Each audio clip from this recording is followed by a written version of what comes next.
Dude, I'm an idiot, man. I can't believe I am an idiot, man. God damn. How did I not? Something's wrong with me. How the hell did I not? I'm tripping.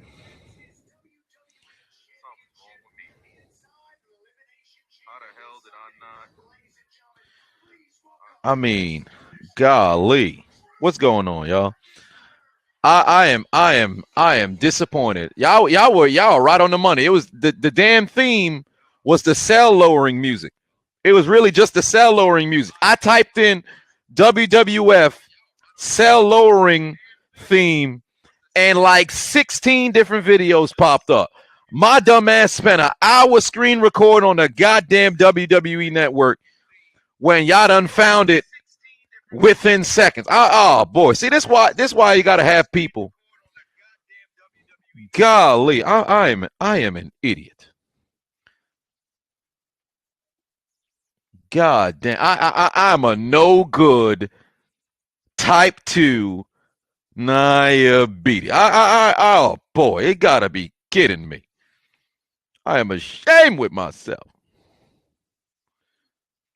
Golly. What's wrong with me? All right, let's go live. I mean, I'm already live, but let's go live. All right, notification should pop up on Hot Mic, YouTube. We should be here. God damn.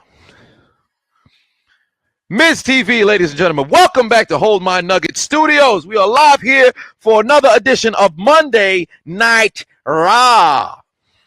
Following NXT, NXT fucked it, Undisputed Era. We'll say that much. Ms. TV is live in the ring, but we are live at Hold My Nugget Studios, and we know we got to take that deep breath because we got to greet the people. So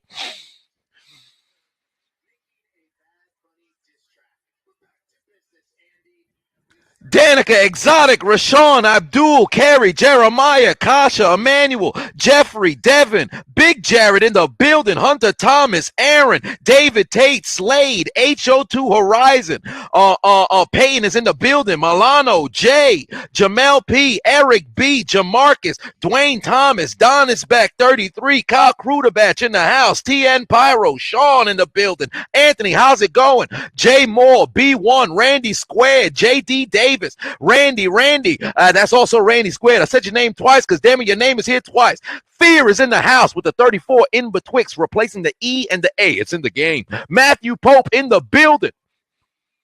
Chrome Pahizzle? Fashizzle? Fizzle? Chrome Fizzle? Because it's a PH, so it's an F. You know, you learn phonics. Quatarius, that is a black ass name. Quatarius, god damn, that's a black ass name. Quatarius Hughes is in the building. We ain't got to question where he's from. Coming to the stage, Quatarius Hughes. Oh, what? It's a Jew. Oh my God. It's a white Jew. His name is I didn't expect this. It's a ginger. It's a ginger. Quatarius is a ginger. Why? I thought it was. You don't say it, Sharon. Don't say it, Sharon. I thought he was a black man. She's a racist. Tony Thatch in the building. Israel in the house. Ooh, I hit a note. It's macho time. How's it going? Did you send the Crown Royale? We'll talk about that later. Ryan in the house. Dre in the house. Abdul Greg in the building. Mark Ackerman, how is it going? Lee Savage. Anybody know what episode they up to on Attack on Titan? I haven't watched a single episode. I'm hoping. They said it's the last season, so I don't know if it's going to go into the 20s. So I'm just waiting so I can binge the entire thing.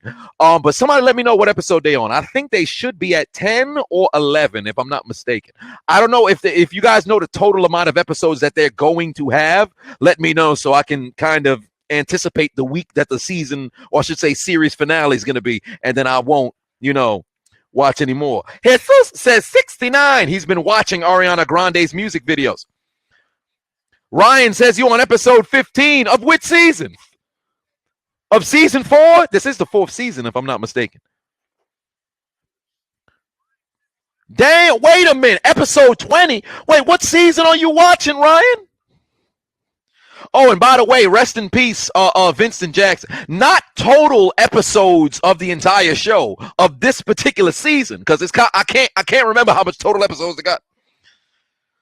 Exotic said, "What happened to Undisputed Era?" Well, it appears that Adam Cole decided to kick people into fit. God damn, Drew McIntyre launched the Money in the Bank briefcase. You know what I should do? I should also simultaneously stream Monday Night Raw on my other laptop so I can turn and show you what's going on from time to time. That way, we can also react together. And plus, since it's going to be a playback, since real, television is in real time, they're going to be a little bit of a playback. So let's see if we could get this bitch streaming on the other computer so we can watch together. If you're not watching the USA Network stream, watch a wrestling. The Miz just had his Money in the Bank briefcase launched out of the ring. This man's joint went flying. God damn, they just threw that joint damn near out of the Thunderdome, brother.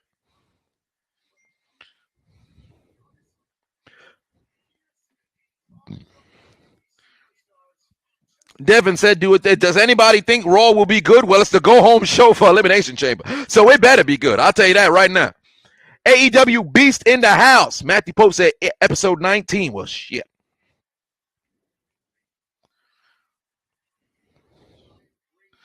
It's mute. Yeah, if I'm not mistaken, Elimination Chamber is this Sunday. I'm not a fan of all these pay-per-views being so damn close together. But granted, during the Attitude Era, there was a pay-per-view.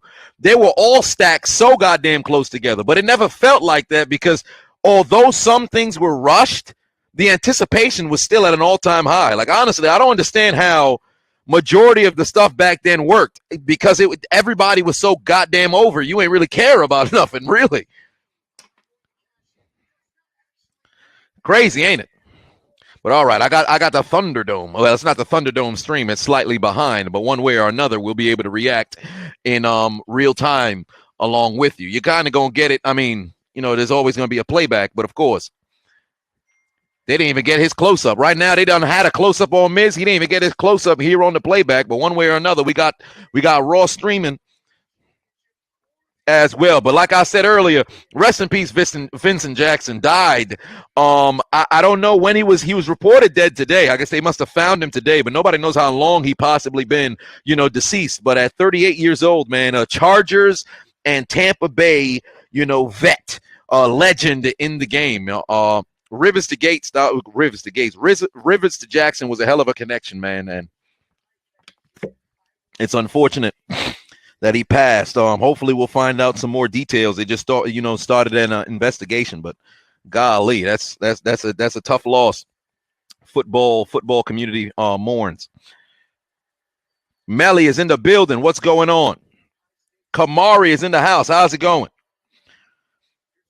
RIPs and Fs in the chat for Vincent Jackson's passing. Miz is still speaking. God, get this man out the ring.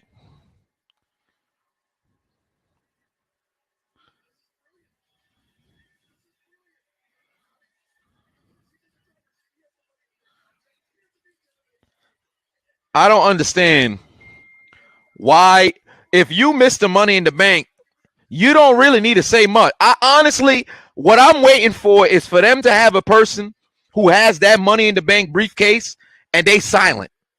They win the match and they don't come out with the briefcase. They win the match and you damn near forget there was even Mr. Money in the Bank. Don't even have commentary talk about it so people at home remember. But they don't use it as part of their gimmick.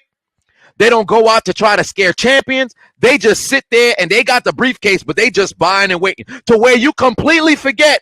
And bam, they hit you out of nowhere. You're like, the fuck, I forgot this dude even had the briefcase. I'm telling you, somebody got to do it. Somebody got to do it. It's only a matter of time. Somebody got to do it.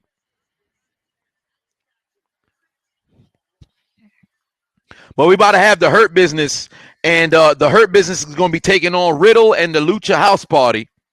Black Howland put 2 on and said, "What's up, homie? How's it going, brother?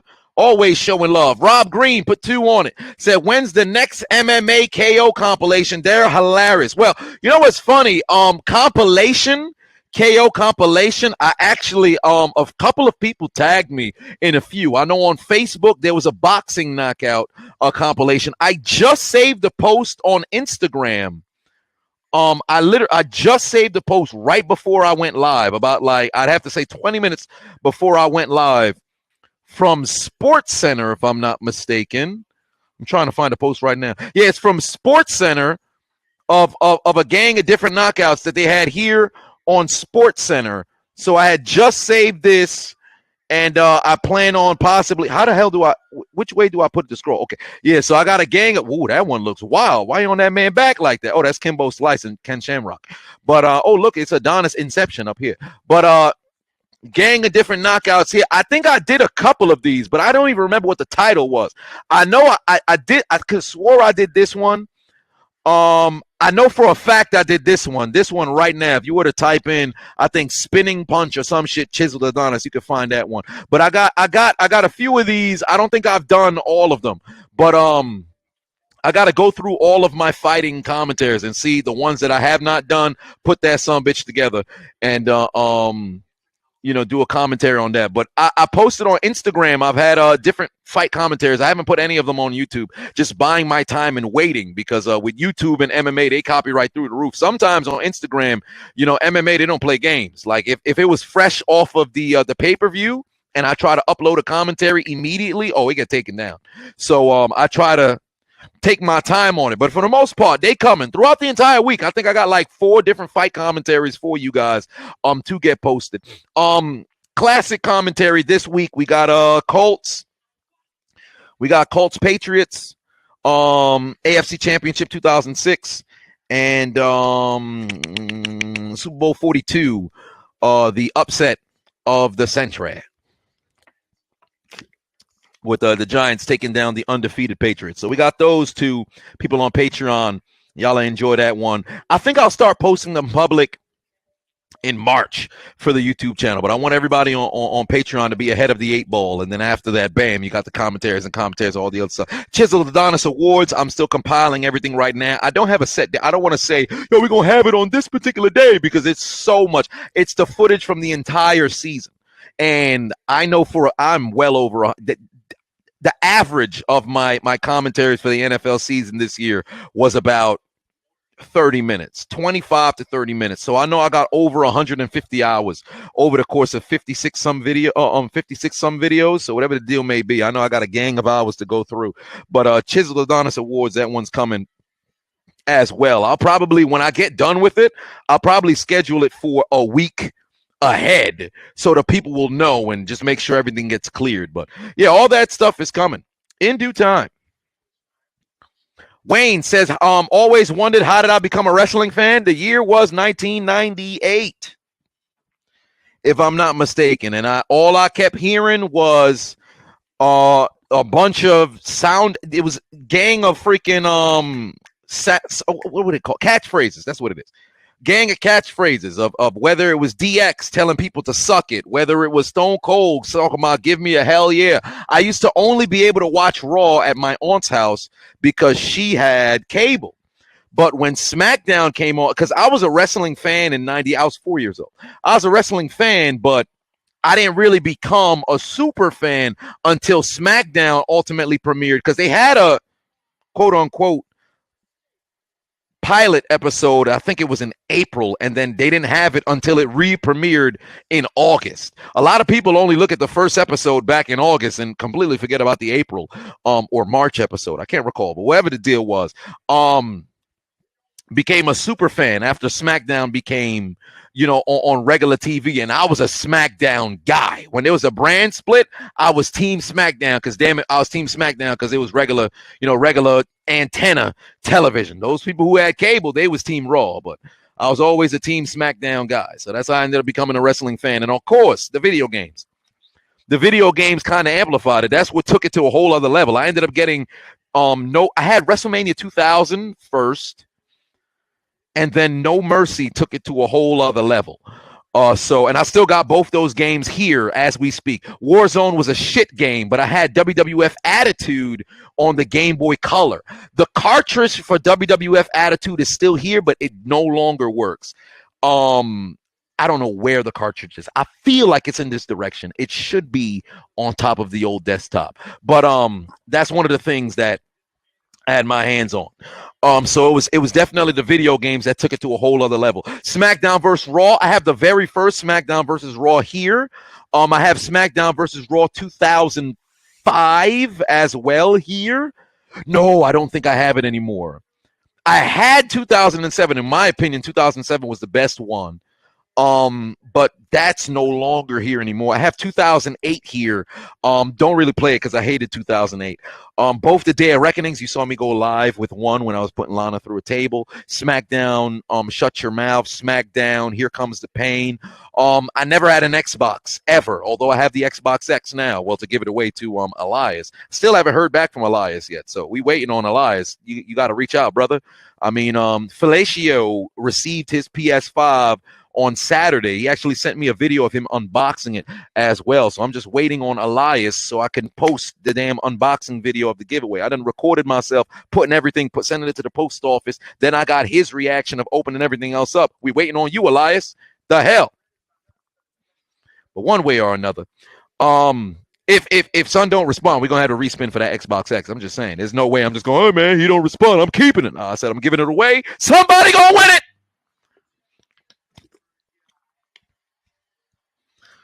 But yeah, that was the video games. Oh, and how can I forget WrestleMania 19 and WrestleMania 18 for the GameCube? Both got them. Valorian says you lost your SmackDown vs. Raw 2007. Here's what you should do. And I did this when I got out of college. I went around to every GameStop. I kid you not, because if I'm not mistaken, they still might have this. GameStop has the game locator on their website, so you can search the title of the game and it'll direct you to the different GameStops that have that particular game.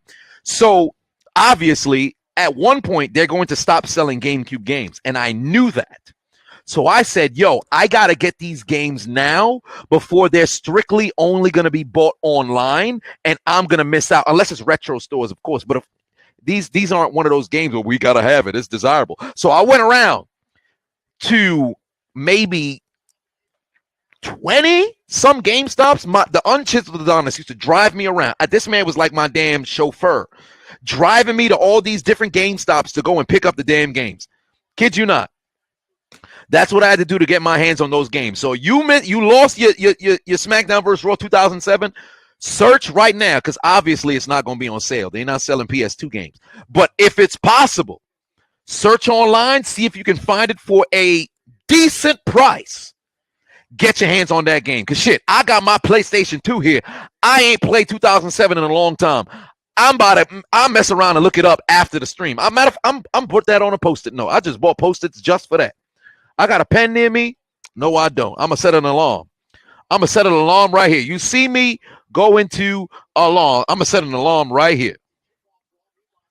At the end of the stream, and the match just started, and I love the fact they got Lashley back there looking. I hope Lashley come out and put somebody, a.k.a. Riddle is somebody, through a not through a table, but destroy this man. Search for SmackDown versus Raw 2007. Let me tell you something, Valorinth. If there's only one left in the world, if you don't order it during this stream, I'm going to beat you to it. You see, I got the alarm getting ready to be set at 11:06. You see that at the bottom. What it say? I mean, there's a lot of verbiage, but you see SmackDown vs. Raw 2007. I'm going to find the sumbitch. I'm telling you right now, within 2 weeks' time, I'm fixing to have myself that game. I'm going to buy it. I'm going to buy it. SVR 07. I love that game. So if there's only two left in the world, you better not miss out on that. David says, do I like Riddle? I do like Riddle. I like Lashley more. I like Lashley more. Andre put 2 on it. Oh wait, I gotta scroll up to get you. Andre put 2 on it. Says Super Bowl 56 needs to come to Kansas City. Well, first off, it's not going to, But if you're speaking about the actual Kansas City Chiefs being the Super Bowl champions, well, they definitely have an opportunity to go back to the Super Bowl. So there's that. As for the location for the Super Bowl, it's not going to be in Kansas City. David said you're going to watch Raw tomorrow because you had a friend's house. That's cool. That's what's up. Big Man 99 says, do I like John Cena? I actually do. I actually do. He was good for what it was. Oh, if Lawrence says he's on timing now, you better be on time. I'm telling you right now, if I find SmackDown vs. Raw at the end of the stream and you come back talking about, man, I couldn't find it. Guess what? I bought it. I got ahead of the 8 ball. It's now for me. Lupin said, you just heard Vincent Jackson died? Well, it is unfortunate. We all heard today. I spoke about it a little bit earlier on the stream, but it's very unfortunate.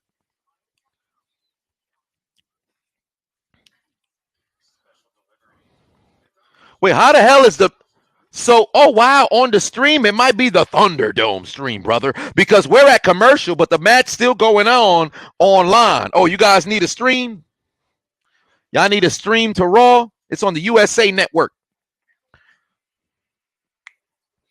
Jesus says Pac-Man Jones got arrested today. Really? For what? What did Pac-Man Jones get arrested for? What is Pac-Man? Hey! What is Pac-Man Jones doing in 2021? He's still up to no do-goodery? Oh, man, he's wearing black Air Force Ones. Is he wearing Timberlands? What is Adam Jones doing? Hey, tell him to get it together. Golly. Pac Jones, what is he doing? What is Adam Jones doing? What in the world? Hey, Seuss, what did he do? He beat up a bouncer. Pac-Man Jones beat up a bouncer? Wait, Joshua says Pac-Man Jones was on Pat McAfee's show today? So you mean to tell me his fist was still sore from beating up a bouncer? Probably had the bouncer's blood on. He went on Pat McAfee's show and got arrested live? Did he get arrested live? Was he on the show today? Damn. Mark Ackerman says the Pac-Man inside the mind of Adam Jones. It need to be a show. Wait, he was on. Wait, Pac-Man was on Pat McAfee's show today? Was he live from the interrogation room? Was McAfee now what they would consider an op and interrogating Adam Jones to figure out the detail? The plot thickens. So many things are transpiring right now. Wait, Adam Jones called out Jake Paul. So many things are transpiring right now. My mind is on the moon, and unfortunately, I'm looking to my right and left while I have little ventilation on this moon, and Dogecoin has not yet made it here. Bitcoin's on the way. But one way or another, I need a timeline of what transpired because I am confused beyond belief. Adam Jones beat up a bouncer, went live from the interrogation room on the Pat McAfee show, and McAfee turned into, it looked like the interrogation of Kramer on Seinfeld, I would assume. They got the hot light in the face of Adam Jones, a.k.a. Kramer, and he's like, I did punch the bouncer. I did it. I did it for Cincinnati. I did it for Marvin Jones. I did it for Vincent Jackson. Or I should say, Vontaze Burfict. I don't know why I said Vincent Jackson. Rest in peace, Vincent Jackson. You're still on my mind, brother. But one way or another, something is wrong with Pac-Man Jones. What kind of commercial for Grubhub? What in the world? Oh, if only I could rewind. The hell was that commercial? I did it for Geno Atkins. I did it for Jeremy Hill. I did it for Giovanni Bernard. I did it for Andy Dalton. I did it for AJ Green. I did it for Andrew Whitworth. What's wrong with him? Golly. Pat Vlad, you ain't wrong about that. That's weird, man. I wish he's okay. I hope he's all right. Hero says, thoughts on Aleister Black. I like Aleister Black, but unfortunately, WWE kind of ruined his mystique, man. Why the hell would you have Aleister Black come to the main roster and he's in a tag team with Ricochet?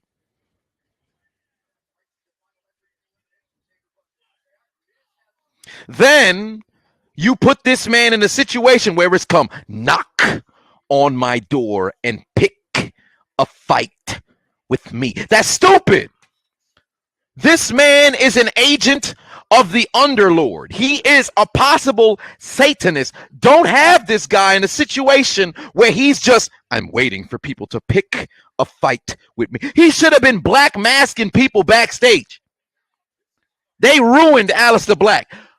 Low-key, him being off of television is a blessing in disguise because motherfuckers is forgetting about him. So when he come back, he can reinvent himself. Don't come as a whole new character. Just show up angry and upset than a motherfucker.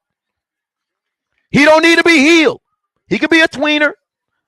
But let him come back and do things the right way. Don't put this man on television in no tag. Aleister Black don't need to be in no tag. I don't care how good his ring work is. That man should be a solo competitor. There is no way you could have messed up Aleister Black. It didn't make sense. It didn't make sense. First thing they should be doing with Aleister Black is having this motherfucker black mass and people in the back. I guarantee you that. They do that, you'll get him over. Don't even let the man have a match for like 3 months. Let him do to people in the back what Shawn Michaels was doing to Stan. I just super kicked Stan. Don't tell me to calm down. It was Ty Dillinger. I'm sorry. It's Sean Spears. Whatever the deal was. Have him kicking people in the back week after week after week after week after week until somebody decides to stand up for the little guy or whoever the hell it is getting kicked in the back. And then from that particular point, let them do what they got to do. Oh, wait a minute. What the hell happened to MVP? He's limping. Oh shit. Wait a minute. MVP is limping. I hope he didn't just tear something. MVP is limping. Oh my God! Oh boy! I hope he's all right. I really hope MVP is okay. Golly, this man is limping hard right now. MVP is limping hard right now. Damn. He tweaked his knee. MVP really tweaked his knee here. Shit.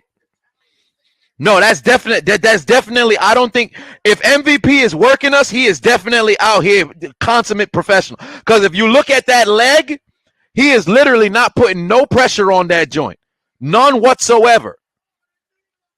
None whatsoever. This got to be the finish. They got to end the match here. I want to see how MVP walks out of here.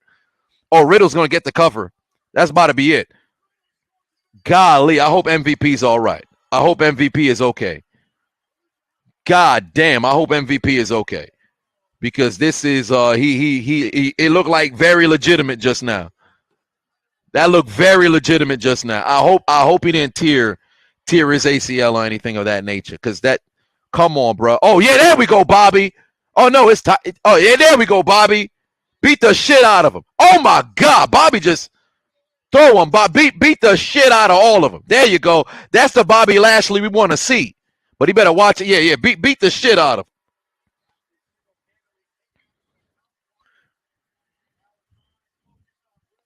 Kevin Jean says MVP's character on SmackDown was must-see TV with his feud with Matt Hardy. MVP was great on SmackDown. Oh, that Hurt Lock is on. There you go. Put that brother to sleep. Put that brother to sleep. Like I said, this is the Lashley we all wanted to see. This is the Lashley we all wanted to see. Dominant beyond belief. But I really hope MVP's all right, man. Golly, this man just had a career resurgence. He revived, let's just be honest, 3 floundering careers. Yeah, he is putting no pressure on, if I'm not mistaken, that's his right leg. Take a look at his right leg. Just look how he's teetering. He can't put no pressure on that right leg at all. And it was a no contact kind of injury. He was just running and then bam. He's selling it hard right now. He really is. I don't think they're gonna show us on camera, but he can't put no pressure on. He's just backing up very slow. I hope he's all right.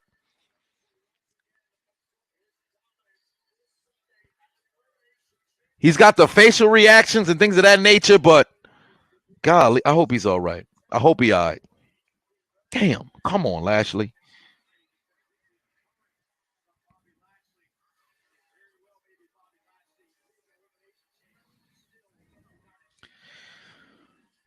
Come on, MVP. You're gonna be all right. Come on, MVP. Damn, damn. Well, luckily he the manager, but this should open up the door for somebody. But golly, this damn Lashley. Fuck. I said Lashley. MVP. I hope he all right. I hope he all right.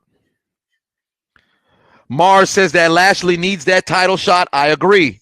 But let it build. I say give him Brock Lesnar and let him go over on Lesnar at Mania. Because Lesnar says he wants to do more. Guess what you could do, Lesnar? You can help somebody go over. And who's that? Help him go over? Let that be Bobby Lashley. David Tate says, do I think Drew McIntyre is a great WWE champion? Yes, I do. I do.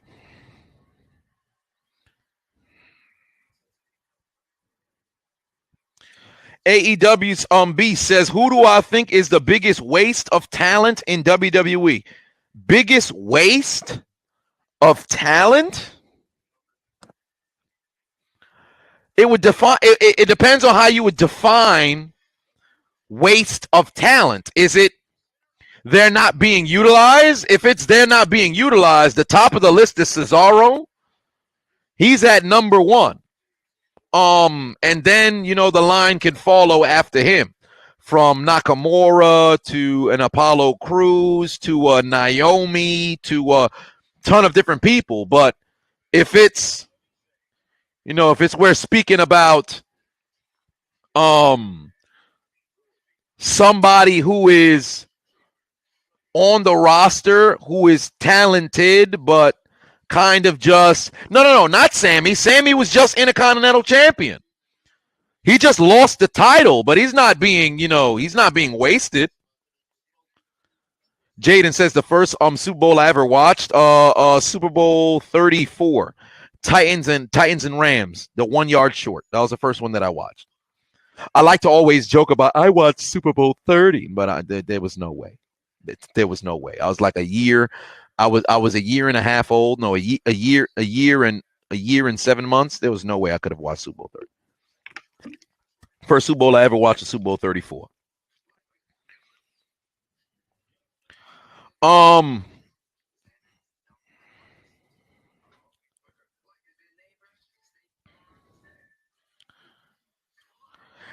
Jamal checking in, saying, "Oh, what's going on? Hey, how's it going for you, man? How's it going?" Ricochet, yes, you can say Ricochet. I just have Cesaro at the top of the list. He's definitely number one. Cesaro is definitely number one underutilized. Big E is Intercontinental Champion. We can't say Big E's underutilized. He's the champion right now. They're utilizing him. Shy Mon the God put 2 on and said he hit and kicked somebody in the head. Rashawn said, who is more dominant, the Nexus or the Shield? You don't even need to ask that question. You've already answered it. Let's just say if you was playing Pokemon and you drew a sword, the more dominant would be the Shield. Optimistic says, what are my thoughts on Shinsuke? And I saw you ask this a little bit earlier. I was going to get to it, but then I had to remember who wrote it. So apologies for not getting to it when you wrote it, I think like 6 minutes ago. But I love Shinsuke Nakamura. And now that he's face, they're going to be building on his character.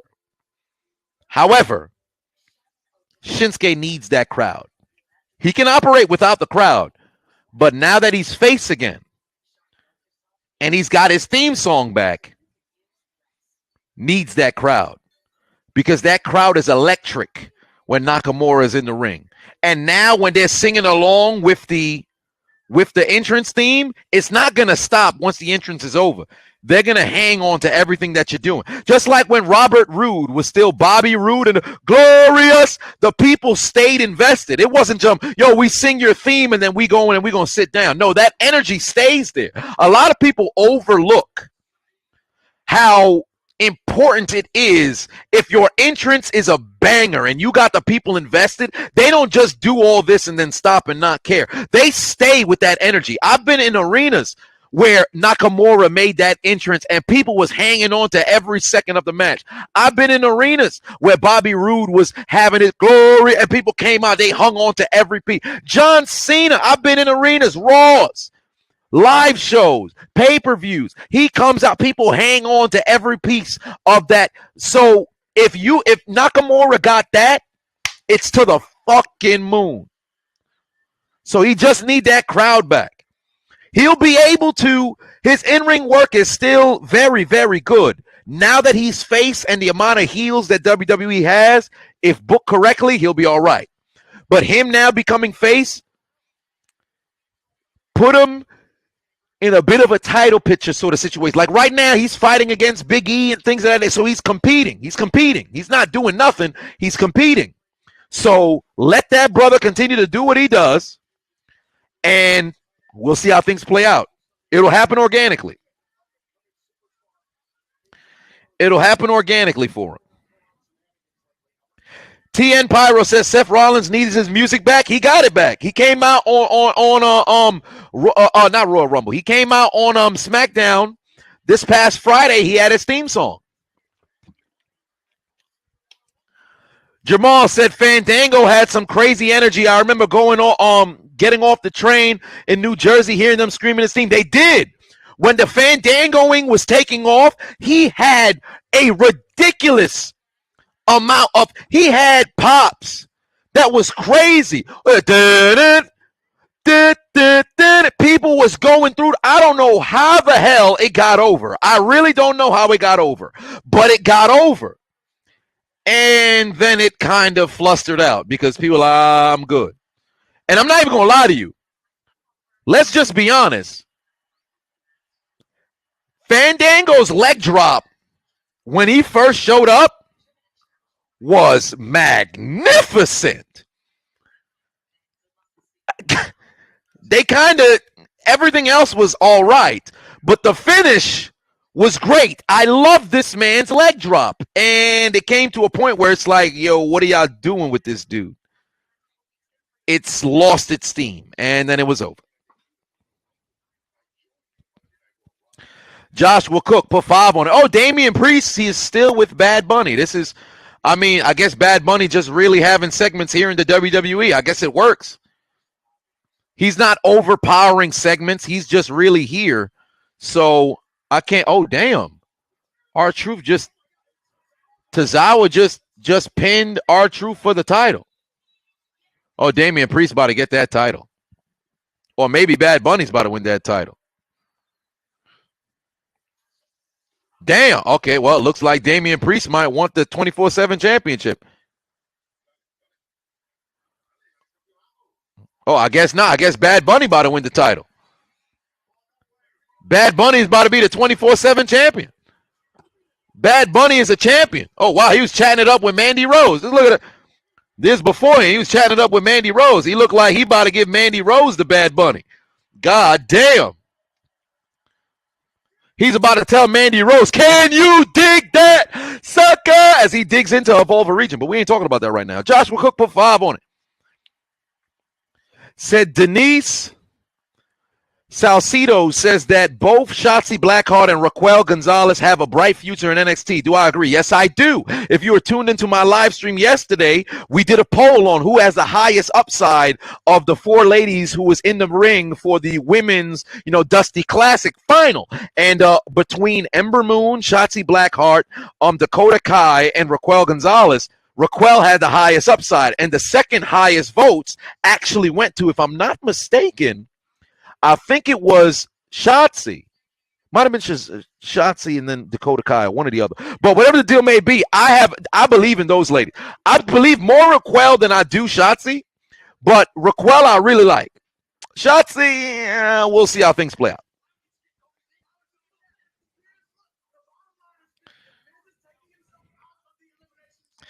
Big Man 99 says in his Booker T voice, Mandy Rose, I'm coming for you. Well, you know, now that I think about it, the context of how you would probably say to Mandy Rose, that is a very intense way to say that in the bedroom. I'm about to finish. Mandy Rose, I'm coming for you. Wait, wouldn't that ruin the mood? I don't know. Valentine's Day was yesterday. Intensity coital participants. Let me know in the comment section if that is, something that you would use while engaging in a session. But David says that Dakota Kai is better than Shotzi Blackheart. Well, in my opinion, yes, I agree with you. Oh, let me put up a poll on Hot Mic. Let me put on a poll on Hot Mic right now for the people. Put up a poll here on Hot Mic for the people. Will R-Truth win his 24/7 championship back today? Yes or no? R-Truth get his title back tonight? Yes or no? So you guys on Hot Mic, make sure you participate in that poll. Just waiting for it here to pop up here. Kofi Mania 2, perhaps.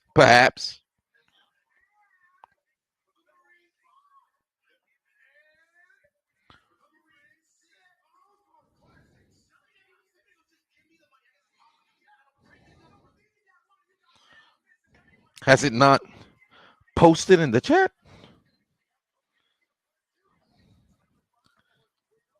It should be here.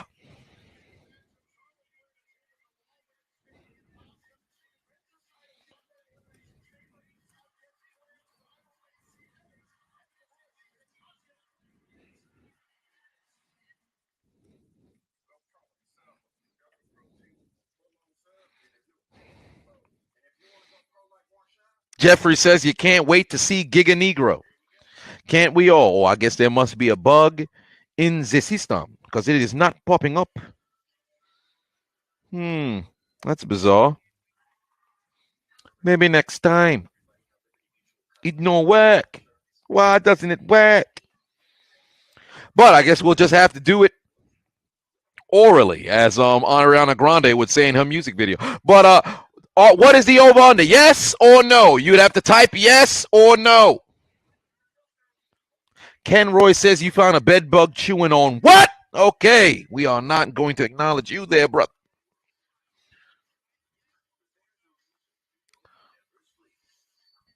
Ooh, a lot of people saying no. No, damn. Okay, I see a few people saying yes. Donis back says yes. Colton says no. Kaysen says yes. Ron says yes. Exotic says no. Messiah says yes. Jaden always lit says no. So it's not going to be lit for R-Truth tonight. Javon says the greatest face turn heel. Hulk Hogan turns heel in 1996 and joins the NWO. I don't think there is a bigger heel turn than that. Seth Rollins turning on the Shield, that was kind of shocking, but I don't think there's anything that is bigger than Hulk Hogan turning heel on the people. I think that'll stand the test of time. Macho Man and the Mega Powers, that was big, but I don't think it was bigger than Hogan turning heel. Best heel turn ever. I honestly think it's Hogan. CM Punk in 2012 at Raw 1000. It's up there, but it's not touching Hogan.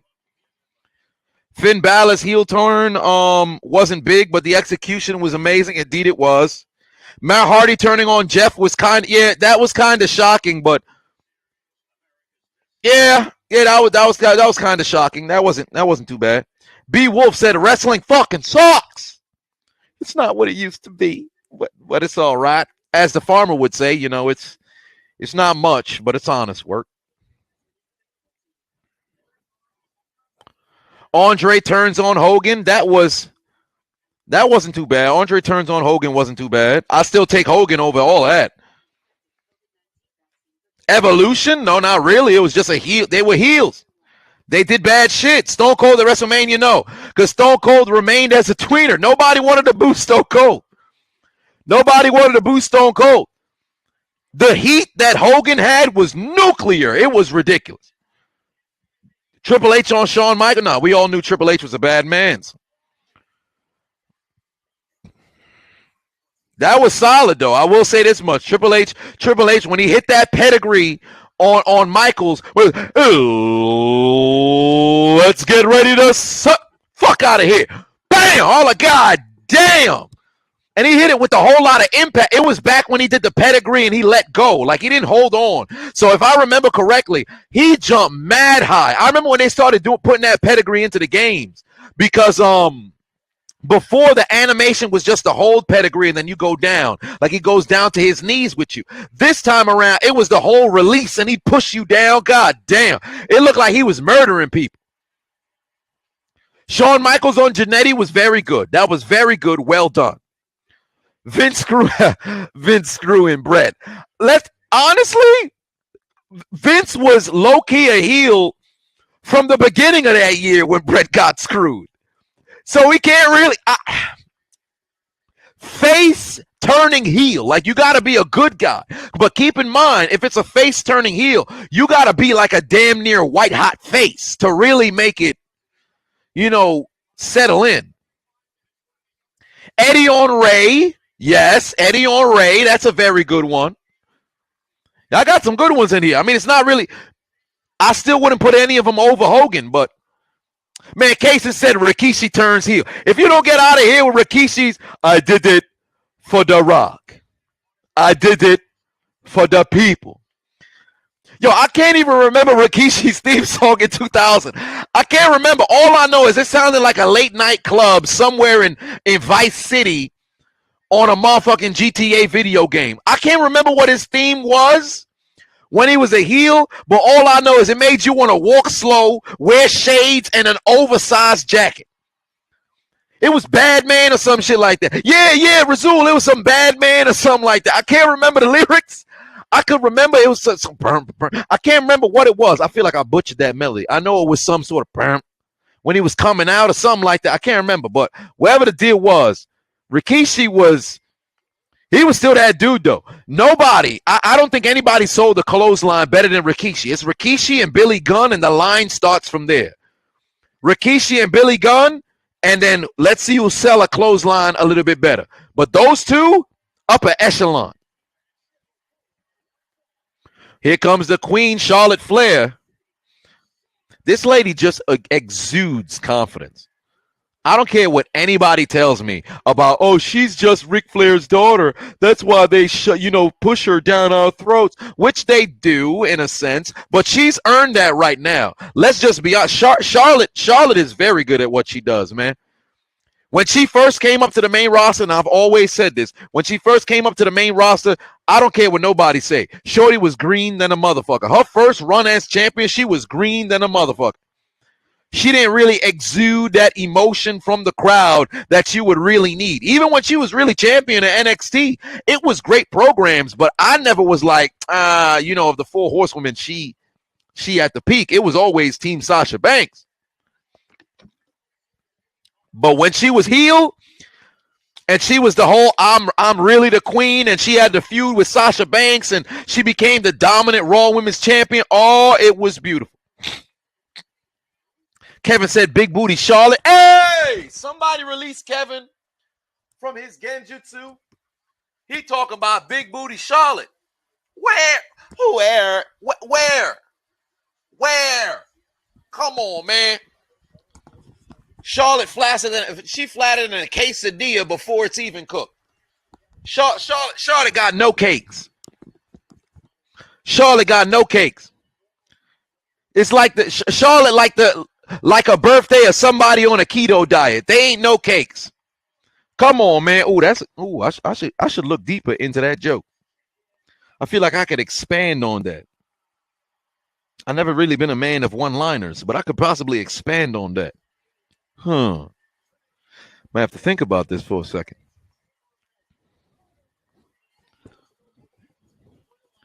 Jesus says, I got that Chiseled Adonis pin. Yes, indeed, I do.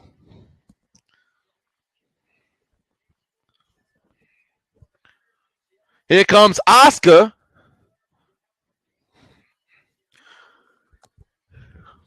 Mason said that Charlotte got Zisharis.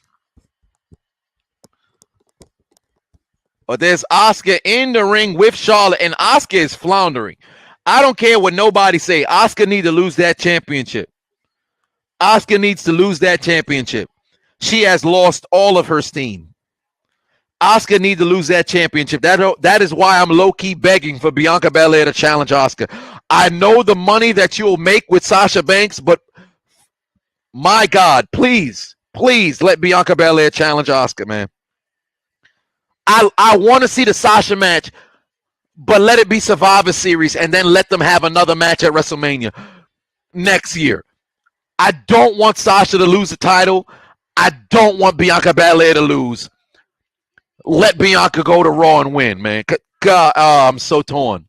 And I love Asuka, but it's time for this title reign to end. She need to reinvent herself. Asuka need to go back to being that heel with the Kabuki Warriors and things of that nature. Peyton Royce is floundering. She needs to get with Billie Kay. I don't know why they broke up the Iconics. Damn, there's so much red on the screen right now. Somewhere the Alabama Crimson Tide are looking like the Spider-Man right now. Everybody got shades of red except Ric Flair. Unless he starts, hopping on the mic, because Ric Flair turns red within seconds. Ric Flair might as well categorize himself as black, because that brother's colored every time he grabs the mic. For some apparent reason, he turns a different color. Last week, I thought he was turning purple. I got concerned. Had Peyton Royce been ringside when Ric Flair had the mic, I think they'd have been the same damn color. Oh, wait a minute. Peyton Royce got a Percocet. Peyton Royce came out with a Percocet. She got or is that a Viagra? Well, Viagra's supposed to be blue. It might be Cialis. She got a Percocet. Luckily, we a little bit slower on the playback. So when we get up to the point where she showcased what she got, I'll go into my whole shtick. Nobody cares what Lacey got to say. I'm about to remix exact what happened right here. Yeah, Flair does look like a tomato when he starts talking, because I feel like the neck area of his shirts is too tight. Like Flair head low key don't fit through the collar of his button up shirts. Yeah, Peyton got no cakes either. Oh yes. Oh, we getting up to it. Pop the perk. Pop the Molly. She's sweating. Woo! Pop the Molly. Rick sweating. Woo! Oh, come on now. They walking so slow. I needed to pop that perk. Showcase that perk real quick, Peyton. Showcase that perk. Bang! Percocets. Molly Percocets. What? Percocets. Molly Percocets. Chase a check. He chasing a check. He ain't checking no bitch. Because why? Because Flair slept with over 2,000 women. That man got all kinds of perks. You kidding me? The bean kicked in. The bean kicked in. The bean kicked in. Ric Flair is going to be standing at attention in the back. Somebody's headed to Space Mountain. Woo! And whether you like it or don't like it, some lady is going to learn to love it, because Ric Flair is going to pipe a harlot all night long. All night long, baby. All night long. That is what Ric Flair's about to do. Somebody about to get the pipe. Get his wife on the next phone call. There's a Percocet. I know it must be some sort of candy to signify Valentine's Day or whatever the fuck they done said. All I know is the bean kicked in. He about to be out there looking like Percocet Angle, flying off things for no reason. I was watching highlights of Kurt Angle earlier today. For some apparent reason, over the course of the past 5 days, I've been watching a lot of highlights of Kurt Angle. Yo, his moonsault probably connected 7% of the times he ever did it. Like, high key, not even low key, high key. How many times did Kurt Angle hit that moonsault, dog? But how many times did he actually hit the moonsault? This man steadily missing. Wario was his damn consultant. Oh, I missed. Oh, I miss. Every time he did the moonsault, homie always missing. He always missing. Angle probably hit the moonsault like 3 times in a 20-year career. Homie never connects. You kidding me? If Kurt Angle had to play Connect 4 with his moonsault, he'd have been sitting at 2 reds for his entire career. Man never connects with his moonsault. It's like dial-up connection. Never connected. And the few times that it did, it only lasted for a small period of time, and then bam, it's gone. You kidding me? You shitting me? Kurt Angle moonsault never connected. But Perk Angle was different. Kalon, you damn right. Perk Angle was different. This man was on another level. I'm the wrestling machine. Indeed he was. I'll tell you right now, I take Percocet Angle against all kinds of shooters. That shooter in Mandalay Bay, that piece of shit, give me one Perk Angle. He would have suplexed the entire Mandalay Bay building. Grant Cardone was somewhere in the basement in there too. You would have been being taken to Suplex City by affiliation. Perk Angle would have lifted up the entire goddamn building and suplexed it. Perk Angle was on a different level, bruh. That man was on a different planet in his mind, and he was on a different planet in that ring. Perk Angle was something different. God damn. Macho Tom said Bianca thicker than a bowl of polenta. She thicker than peanut butter in negative 32-degree weather. That lady is, as Trump would say, thick. Sherrod says Perk Angle could have beat Thanos. You ain't wrong about that. Perk Angle definitely could have took Thanos. 110%. He could have took Angle. Devin said Angle said he popped 65 pills a day. I believe him. I can't remember how many in particular that he did say he popped, but he popped a lot of pills. And I can't even lie to you. I knew when I was playing in high school, I had teammates who would, I don't know if it was Percocets or things of that nature, but they was popping pills in an effort to deal with pain. I can count on my hands how many pain pills I've ever taken in my life. They never worked. Just like I said yesterday, for Red Bull drinking, it's supposed to give you energy, never worked. Coffee, it's supposed to give you a wake me up, never worked. Pain pills, never worked. I remember before one game, I said, I was having I had a shin contusion or something like that from the practice 2 days before. And our game was played on Saturday, and we don't do pads on Friday. So I'm like, shit, man. I got to deal with this damn pain. Whatever. We got some pain pills over here. I took 4 of them shits. None of it worked. I said, this pill shit is stupid. I don't understand. Where is the notification of the pain? I felt my shin the entire game. I was on kickoff. I was on offense. I was on defense. I was on punt, return, kick, return. Every single snap, I ain't come off the field. I felt all the pain. Some people say, I was high. I couldn't feel nothing. Not me. Not me. I felt everything.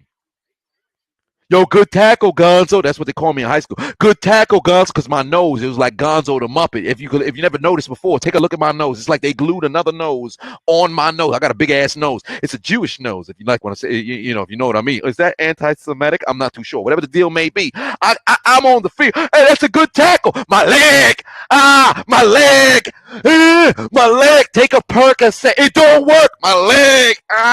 The bean never kicked in for me. The bean never kicked in for me. Whether I lined up at wide receiver, I lined up in the slot, I lined up on defense, outside linebacker, or I lined up on the edge, or I lined up in the middle. Well, not really in the middle. I never really lined up on the middle. There was like one time that I did a stunt blitz. Or I lined up at safety, or at corner, or at gunner, or at returner, whatever the deal happened to be. I never felt the effects of the painkillers. I was just in pain. Motherfuckers out here getting recruited by the Akatsuki, and the only motherfuckers who showed up was Yahiko, because I was nothing but pain. Whole lot of pain for me. Ridiculousness, as Peyton Royce is giving all kinds of clubbing blows to Oscar on the floor. Nate the Great said, I needed a Senzu bean. You ain't wrong about that. I needed a Senzu bean to kick in. 2K1G said you need weed for pain. Let me tell you something. That shit didn't do nothing for me. When I got to college, because I was always a dude, I despised weed smokers. I could not. Ooh, if I had the confidence back there, because I was a little bit of a bitch back in my day. But had I had the confidence, I needed to be pushed. I was one of those, I ain't no killer, but don't push me. I was that kind of dude. You push me too far, and I'm going to have a serious problem. But most of the time, I'm just cool. I'm relaxing. I'm cool. But I hated weed. So I couldn't stand it. Like, yo, these people are smoking over here. Somebody shoot them. Like, that was me.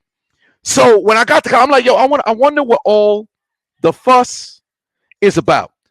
I went 6 months. I kid you not. I went 6 months. Luckily, I happened to be I used to be friends with one of the people who happened to be one of the dealers on the campus. For 6 months, I tried to get into weed. It ain't work. Maybe you're smoking wrong. It didn't work. All it did was make me want to go to sleep. I never felt like I was on cloud nine. All it did was make me like, yo, man, I kind of want to sleep. It never made me feel like, yo, I'm over the moon. I'm enjoying life right now. Yo, this marijuana is hitting. Never. It never worked for me. I would rather drink adult beverages than have to shoot weed. What? Weed? Stupid. I don't understand the appeal. Maybe you should try an edible. Hell no. Shit making me feel like the world is spinning. What is going on? Am I being F5'd by this edible? No. I'm not with the shits. Some old bullshit. I don't understand the appeal.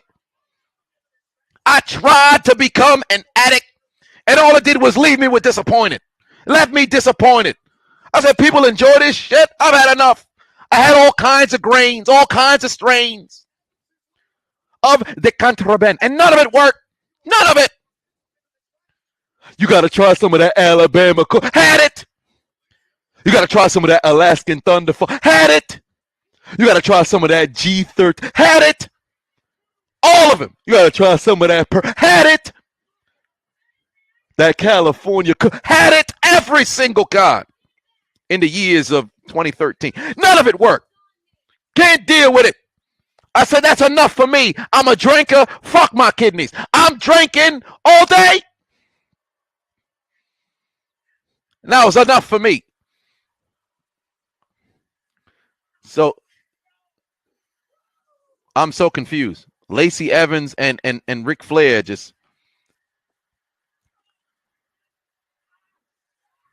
I'm so confused.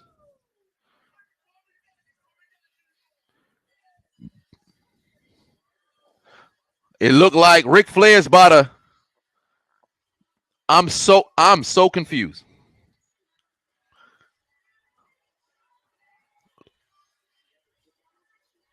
Lacey Evans said she's pregnant. I'm so confused. What happened to the match? Peyton tagged in Lacey.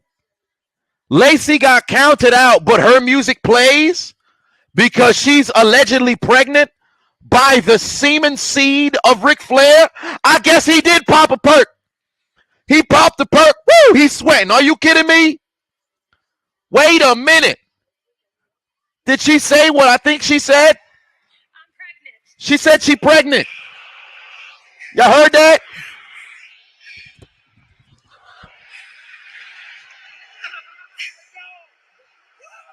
She said she's pregnant.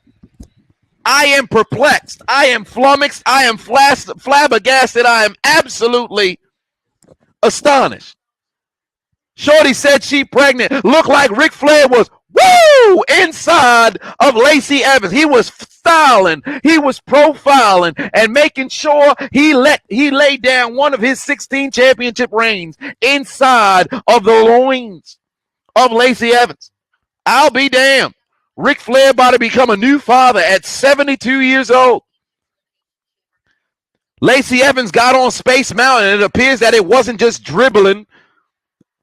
It wasn't dribbling a little bit of anything out there. It was shooting out the fluids of a volcano into a vulva region. God damn.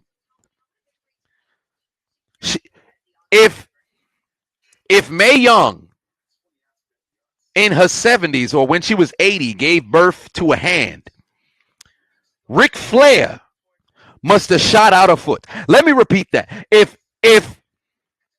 Mae Young gave birth to a hand, Ric Flair and his semen will produce a foot. I'm calling it right now. Mae Young gave birth to a hand. Lacey Evans, with the semen of the 70-plus-year-old Ric Flair, will produce a foot. I'm telling you right now. Mae Young is somewhere saying, I was pregnant at a young age, or I should say an old age, by a young man. She got that BBC from Mark Henry. But Lacey Evans says, I've been impregnated by an old man, and she about to give birth to a foot. It's about to have 1, 2, 3, 4, 5 toes, 1 foot. Not plural. It won't be feet unless it's twins. But she giving birth to a foot.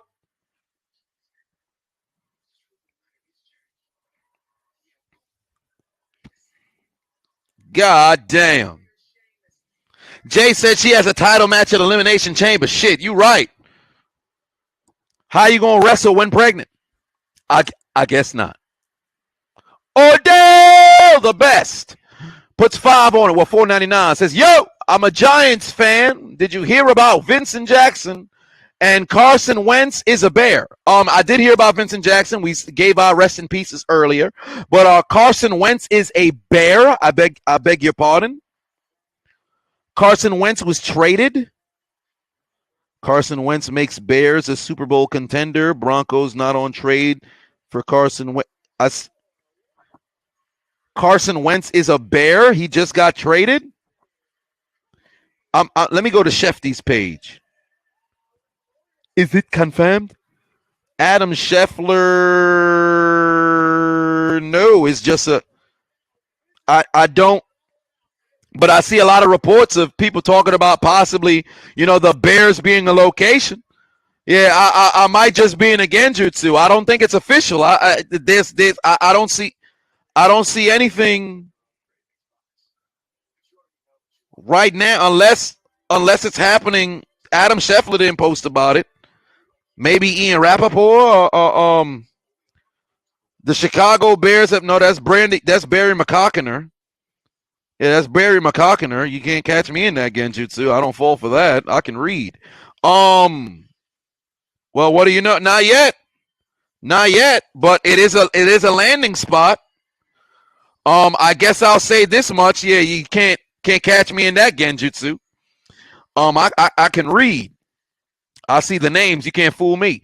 But I'll say this about Carson Wentz. Going to the Bears is not a bad location. The only thing is that, for one, the Bears have to retain Allen Robinson.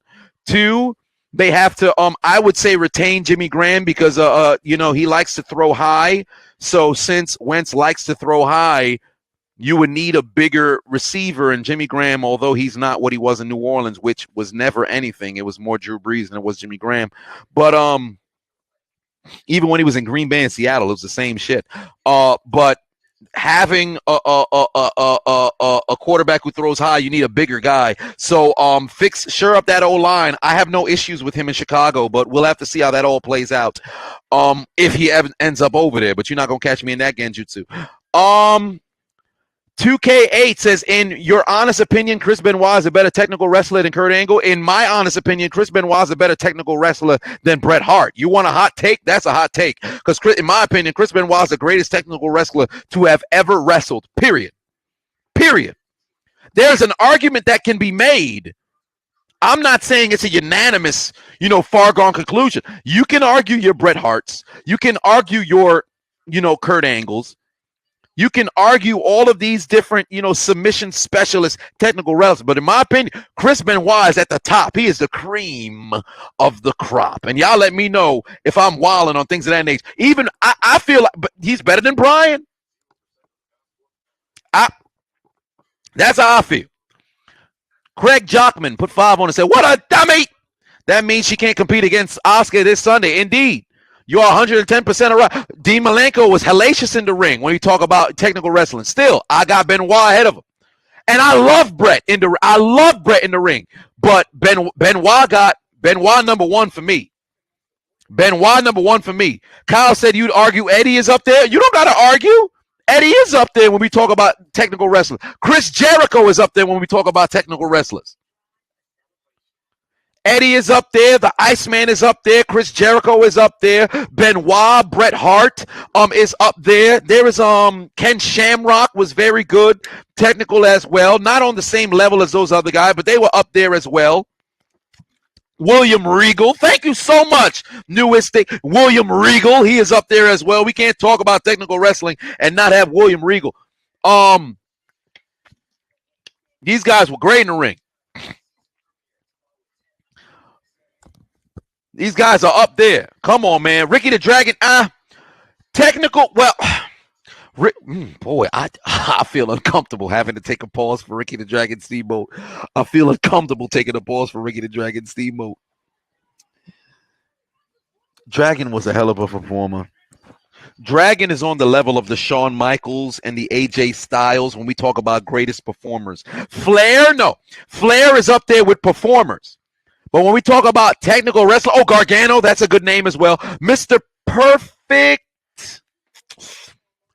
Mr. Perfect would kind of go more in the performer category. Somebody done said the Boogeyman. Hey, Savion said the Boogeyman. What's wrong with him? That's like saying Santino Marella, despite the fact that a lot of people overlook the fact that Santino Marella was one of the great coming into the WWE. This man could have been one of the greatest technical mat technicians to ever grace the ring, but they decided to give him a comedy gimmick, and he still knocked that out the park. Do your research on Santino Marella. This man could go, but they made him play a certain role, and he played it accordingly. But had Santino came in and said, yo, I want to be a serious technician, Santino can go. But yeah, there's a lot of names. There's a lot of Lance Storm was the most boring person on the planet, but he was a great mat technician. Great mat technician. Jada said, how do I feel about Stone Cold helping Vince? At what point? In 2001? Kyle O'Reilly, great on the mat. Rey Mysterio, no, he's more of a luchador high flyer. He is good on the mat, but he'll be more remembered as the greatest cruiserweight to have ever done it. I don't care what nobody says. I don't care how many names you throw in front of me. Rey Mysterio is the greatest cruiserweight to have ever done it. 615 random goat put 5 on it. Said, who to you are the best high flyers? I got Jeff Hardy, Evan Bourne, and Mysterio. Jeff Hardy. Mysterio's number 1 as the greatest high flyer. Jeff Hardy is actually I can't put Mysterio over Jeff Hardy because Mysterio has a certain he has that lucha. He's the greatest luchador. Jeff Hardy is a master of disguise. So I can't put anybody over Jeff Hardy. RVD is sensational as well. You can't have a conversation about that without RVD. So I think I would have to put a Javon says Io Shirai. For women, honestly, Io Shirai and Lita, those are probably at the top. Io Shirai is truly the master of disguise. Master of disguise. God damn, it's macho time, said Rikishi. Hey! Somebody get Kofi Kingston. I need the New Day to ship in all kinds of bootios. We need to throw them at its macho time. He said Rikishi is the master of disguise. The only airtime Rikishi got was when he was thrown off the cell by Undertaker. And I started watching Last Ride. I actually have to finish, if you can see right here, episode 1. I'm watching. I finally got around to watching Last Ride. So I'm almost done with episode 1. So I got to get done with that. As you can see, I'm still watching the live stream of Raw. So we're gonna make sure we get that going. But I would, top high flyers. Jeff Hardy, RVD. Jeff Hardy, RVD. Exotic said about Tamina. Hey, Exotic talk about Tamina, man. He talk about Tamina, master of disguise. Oh, boy. Lady jumps off with a terrible splash. That makes it a master of disguise. Exotic, I need you to go see Joe Exotic. I need you to go see Joe Exotic, brother. Because that ain't it. Tamina ain't it. Neville, yes, Neville was pretty doggone good, but he's still going. We gotta let him get a little bit more time under his belt. Neville got to get a little bit more time under his belt. But I would say Jeff Hardy and Jeff Hardy and RVD take the cake. Ah, boy, Hunter, you make a good point. Will Ospreay, god damn, Will Ospreay, Ricochet are both very good, but they ain't on the level of Jeff Hardy and boy, they did a lot of good work, man. They did a lot of good work for this generation. But they RVD Jeff Hardy, and we'll see how the things play down the line. Paul London, Brian Kendrick, Phoenix, Angelico, whatever the hell his name was outside of Lucha Underground. Those guys pretty doggone good. Those guys are pretty doggone good. Oh, wow. Mark Ackerman brought it back. Man says suicide. Hey, who said Great Khali? Tom the Sim said Great Khali. Master of the Skies. I need to get neighbor Adonis in here because this is one of the funniest stories I ever had in my life. We were playing SmackDown vs. Raw 2007, literally right here where I'm sitting right now. We doing the Money in the Bank ladder match. If you guys remember correctly, 2007 was the first video game in the wrestling games where the Money in the Bank ladder match. I don't think in SmackDown vs. Raw 2006 you could put the ladder sideways on another ladder. I can't recall if that was in the game. Whatever the deal was. Oh, Kofi almost walked away with the W here. But whatever the deal was, somebody had laid the ladder down sideways. I think I may have laid the ladder down sideways by mistake, but I didn't know you could do that shit. Oh, Trouble in Paradise. There we go, Kofi. Oh, no, it wasn't. It wasn't a Trouble in Paradise. I'm bugging. But whatever the deal may be, I set up the ladder sideways. And the ladder sideways on the other ladder. Great Khali is in this match. I always chose Rey Mysterio and Money in the Bank ladder matches because since he's so short, when motherfuckers is jumping to grab his legs, they would miss more often, right? So I was scheming. Oh, Psychosis, great name. Great one for high flyers. Psychosis, great one. Khali is damaged in his head because we was bashing this man with chairs. He's walking like this. All of a sudden, he gets by the ladder and he runs up the ladder because that was the animation. If you ran towards the sideways ladder, you would run up the ladder and dive towards the title. He ran up the ladder, dove towards the title, missed, landed, and did the whole animation where he falls and then bang, his body bends and he's holding himself. But we ain't never seen this shit before. We damn near broke the PS2. The same PS2 that I have here, we damn near broke the PS2. This man was holding his head, all of a sudden ran up the shit and dove. We're like, what the fuck's going on? Our neighbor, we could hear them like, what's going on in that house? Craziness. Never seen some shit like that. When I tell you we stopped playing the game for like a minute, we didn't tap no buttons, nothing. We just hit pause and sat here and stared at each other for like a minute like, what the hell did we just see? We ain't never seen some shit like this before. I should text them. I should text him that shit right now. I'm going to text him right now. Let me text Kenny. He's like 10 houses down the block. I'm about to text him right now. Yo, I'm going to say it as I write. Yo, remember when we were playing SmackDown versus Raw and Khali ran up the ladder? I'm not even going to put the laughing emojis. I'm just going to put the question mark. I'm just gonna put the question mark, and I'm gonna send it to him right now. There's right. I'm about to send it right now. Hopefully he gonna respond during the stream, so we can get a genuine response. But god damn, that was a hell of a day. I'll never forget that. There are certain things that you never forget. I will never forget that. Big man, you asked the question. What was your question, big man?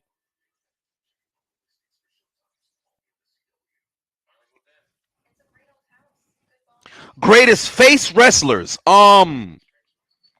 Greatest face wrestlers. Cena, Austin.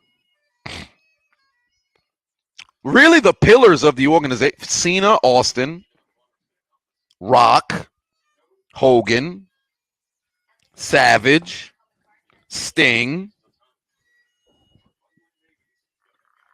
Brian, Eddie. These are the guys at the top. It's kind of there's a list of names. It's kind of hard to because you said greatest, and it's multiple. I mean, of all of them, I think the number one at the top, despite how much Hogan did, wrestling was at its complete peak with Austin.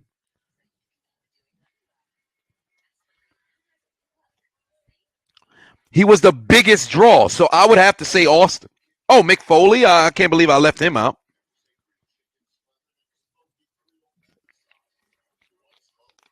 Hogan. No. Orton is better as a heel than he is as a face. Orton is better as a heel than he is as a face. Goldberg, Steamboat. Thank you, that Malik Steamboat. Chuckster says prime Stephanie or prime Trish. Trish. Stephanie was never a great wrestler, but if we're talking about looks-wise, still Trish. Stephanie from 2003 to, actually, I should say Stephanie 2001. 2003 was her peak, period. I don't care what nobody, that was the best Stephanie. She still looks great now as an older, getting up there in age, but best Stephanie, in my opinion, as it looks-wise, 2003. It's not even close. But Trish was that, as the urban, ladies, she was that bitch. Carrie said, not Jillian. You damn right, not Jillian.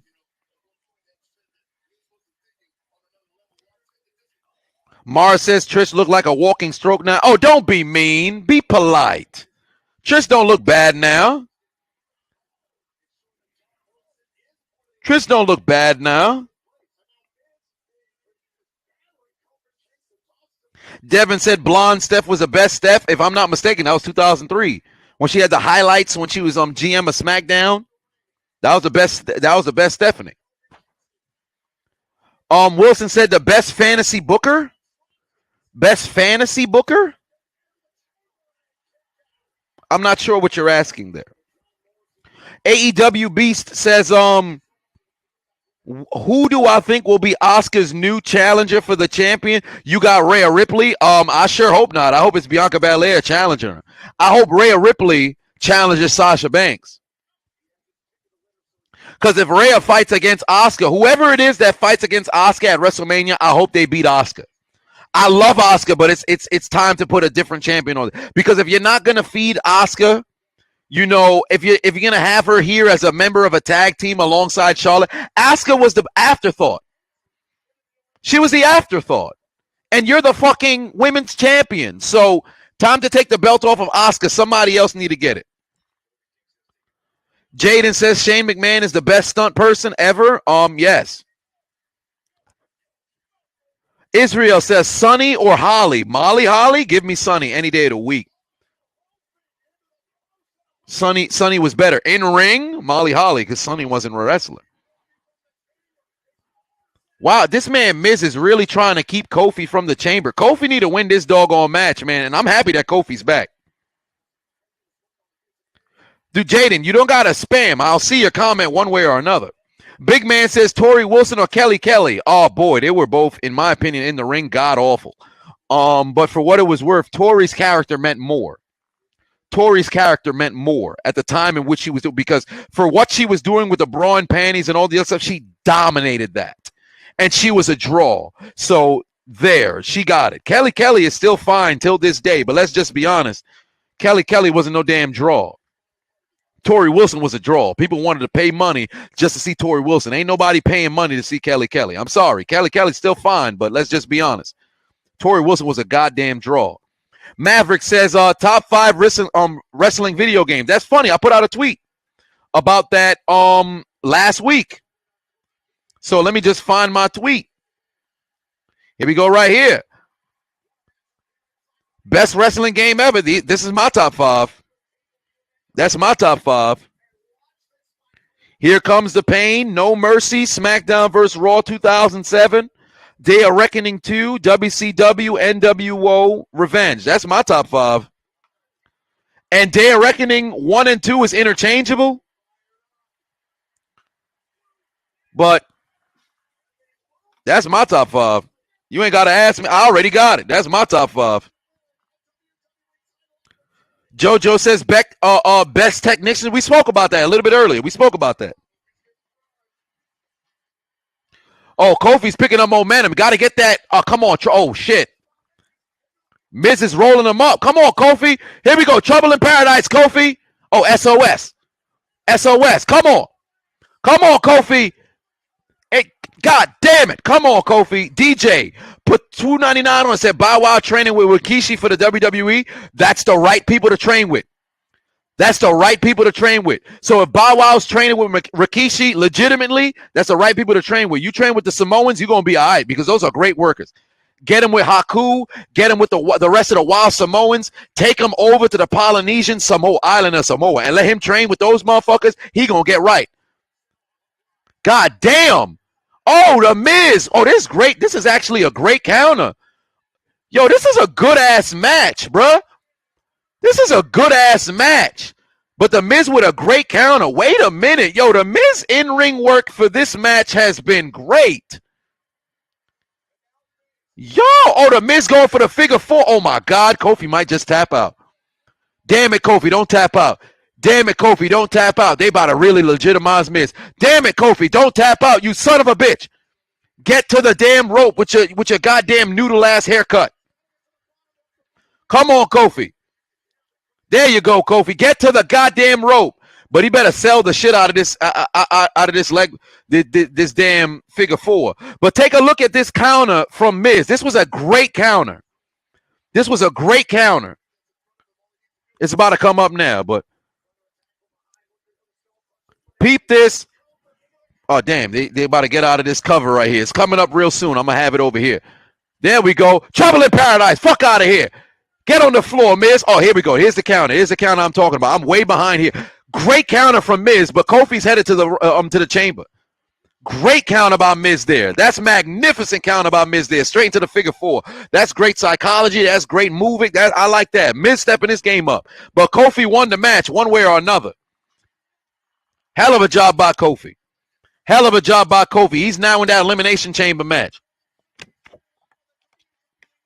And that's a great chamber match, too. You've got McIntyre, you got Jeff Hardy, you got Orton, Sheamus, AJ Styles, and Kofi Kingston. All former WWE champions. All former WWE champions. This raises the stakes. Miz was already, he's a former champion as well, but you the damn Money in the Bank briefcase holder. You don't need to have that shit. But this is great, and goddamn it, I'm waiting on the day Samoa Joe gets back in that ring. But this is great. Kofi and Orton, believe me, Kofi and Orton are going to cross paths in that chamber. Kofi and Orton are going to cross paths in that chamber, and it's going to be a throwback to their former feud. Oh, wait a minute. They about to have Nia going through the table here. Here comes the my hole. Shit, I kind of wish I could have put on the remix right now.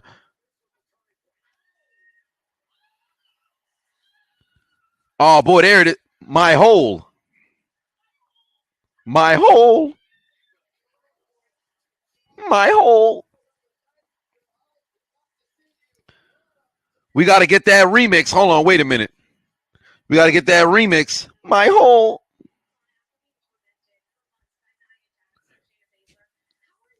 Type 2 diabetes. Hold on, wait. Let me get this. Let me get the remix real quick. This from yesterday's stream because I can't add it to the stream right now. But it's from yesterday's stream. Oh, wait a minute. Let me make sure. Let me make sure it's. Let me make sure I get it. There we go. Yes, I know. I saw it.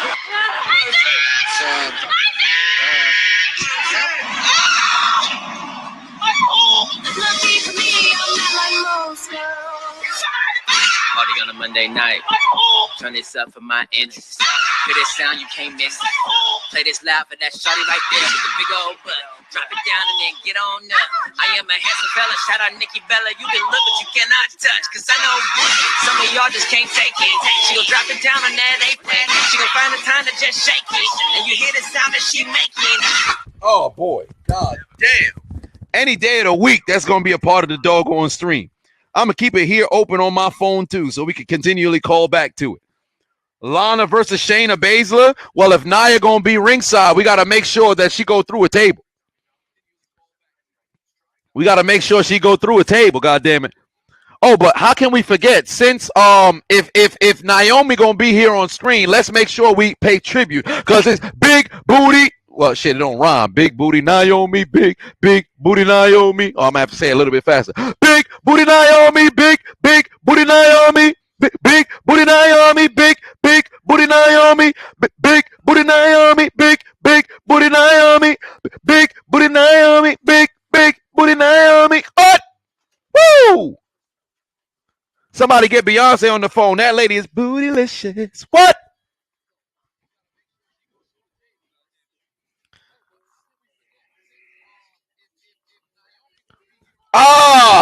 Kenny responded. Neighbor Adonis just responded. Oh, man. Never gets old. A neighbor Adonis responded. Said that was a top 5 video game moment. Oh, he mentioned the extendo finger of Paul Pierce. Oh, man. I remember we was playing 2K. I can't remember which 2K that was. Which 2K was that, Kenny? Oh, man. Paul Pierce, he was playing in the game. This man's finger was as long as Taco Fall. So whenever he was on the bench, they had a video of him on the bench, and his finger is extended. Mind you, the game just started. We don't know why his finger was extended. This man is he's dribbling. His finger is damn near stabbing people. It was like a lightsaber in the video game. Homie finger was long than a son of a bitch. Oh my God, how did I forget about that? Yo. Oh my God, Paul Pierce had the extendo finger. Oh, and how can I forget? I think it was NBA 07. There was NBA Live, there was NBA 2K, and there was NBA 07.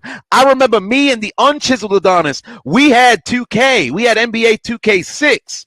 No, we had NBA Live and also 2K. But I can't remember if we played NBA 07. Wait, yo, I gotta throw something at him. He can't hear me. I'm gonna throw a cone.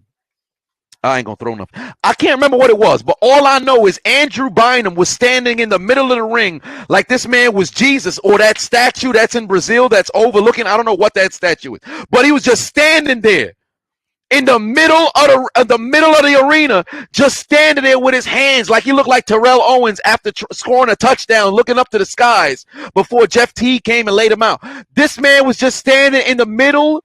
I remember we saw a video. I think it was on like World Star or some shit. We saw it like, yo, there's no way that's real. The one time we played the game, Bynum was doing that shit. I said, wait a minute. This is a bug in every video game? Shit crazy, bro.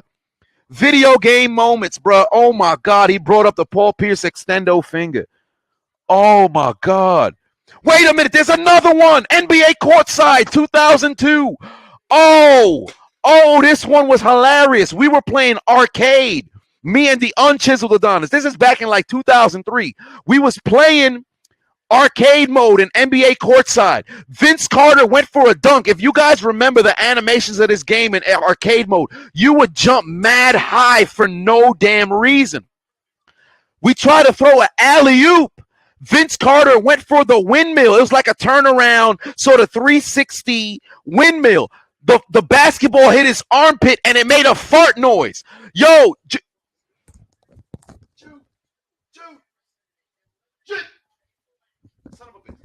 I'm gonna throw. I gotta throw. I need the Unchiseled Adonis to tell y'all about this fart. I'm gonna throw my watch at him. I hit him with my watch. Yo, you remember when we was playing NBA Courtside and the ball hit Vince Carter in the armpit and it farted? Yo, put a shirt on so I can put you on camera, son. Or so you could get on camera. He don't got no shirt on right now. I don't think y'all already suffered before. I threw my watch at him. It's gotten his attention. Rhino is on his way over here. But yo, tell the people. Oh no, he don't got no shirt. Wait, you gotta just put on a coat. Just put on a coat. He looks like a keloid. He is very rotund, very circular. Yeah, put on a hoodie.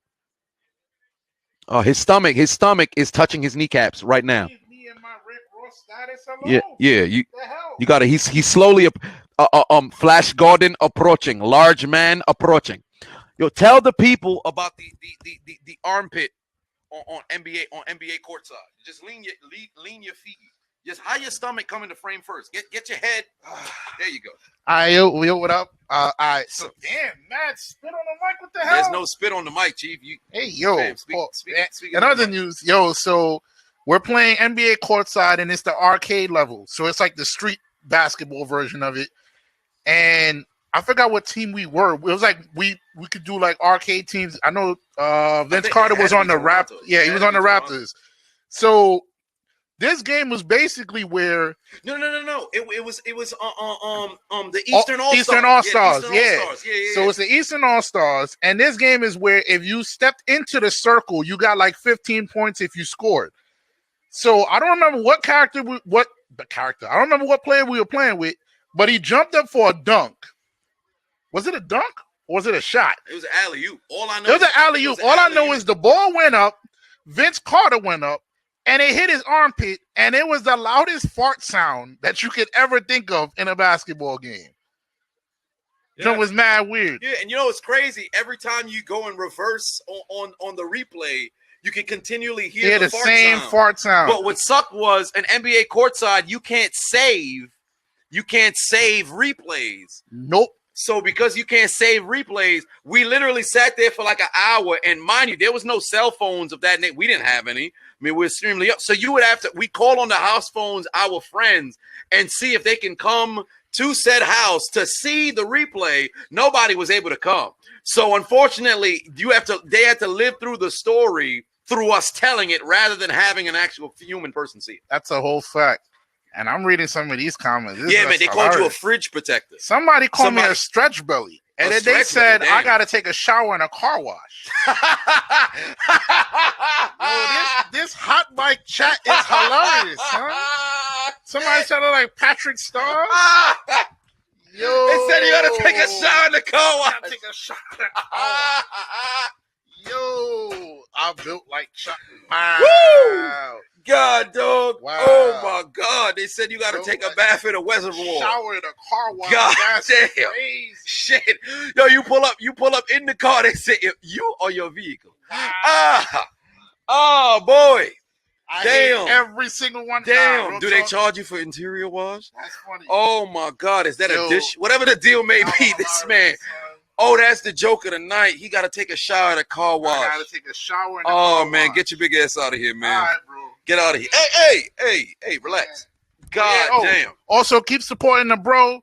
And we appreciate all the love. And to all the people that's hating on me, I hope y'all go to hell. That was it? That's all you got? I got nothing else. That's all you got? I got nothing else. Go to hell? I got nothing else. So that ain't the swallow most... your spit and die. Swallow your spit and die. Damn. That's it? Yeah. Man, I was expecting a better insult. I don't have nothing else. You're the comedian. Come on, man. Damn. Thought I raised you better than that. All he had was just swallow your spit and die? Shit. That's a terrible insult. I hope you all swallow your spit and die. That's like saying, I hope you sneeze when there's dust in your house. Yeah, I really got him, didn't I? Didn't I get him, Jerry? I told him I hope he sneezes when there's dust in his house. I hope you stub your toe at some point in your room. I got him. I got him. I hope you bite your tongue at one point today. What the hell is wrong with Alexa Bliss? God damn, this lady is on a... She's trying to summon Jasheen. She's trying to summon Jasheen. She might be serving the same God that Hedon serves. She's trying to summon Jasheen. Look at find my watch though. I think it landed somewhere towards the right unless it was absorbed. Oh, there it is. Okay, well, there it is. Oh, I guess not. I'll get my watch back. But yeah, I just hope it wasn't absorbed. Sometimes Yeah, yeah. You are Boo. I mean, you're the size of him, but one way or another. It looked like look at it trying to summon Joshine. Alexa Bliss is trying to summon Joshine. Wow, they came out with a tag team. They came out with they're TikTok dancing. It's ridiculous. Wow. I bet Lana said that's what we're gonna do when we come to the ring. It's ridiculous. I don't know why Naomi is aligned with Lana. I hope she gives it a rear view by the side of the ring. I've had enough of Naomi smiling and hanging out with all these other people. She need to be summoned by herself. And while I talk about summoning by herself, look at Alexa Bliss trying to summon Joshine, spawn of Satan. You need to be eliminated. This lady is summoning something. What in the world is going on? Somebody, she needs Jesus or something. Look at this lady excited with herself. Are you kidding me? She don't need to go to hell. Hell comes to her. God damn. What part of the game is this? This lady is evil. You kidding me? I don't know how Ryan Cabrera enjoyed his, how did he enjoy his Valentine's Day? Because there's no way. I don't know. But take a look at this entrance from Lana and Naomi. Like, they really thought they was doing something with this. Look at this. Look at this. Oh, we doing something. Look at our entrance. We're shaking our hips. Yeah, but Naomi got more booty than Lana, but it don't matter. Oh, look at that. Oh, look. Oh, we did a great entrance. You look like clowns. You did nothing. If you wanted to make an entrance, leave Lana dumbass in the back. I'm not even going to sing Big Booty Naomi because Lana dumbass is out here. I need Lana through a table expeditiously. Make it happen. Anthony put 2 on it. Said congrats to Lacey Evans on her pregnancy. Well, she's given birth to a foot.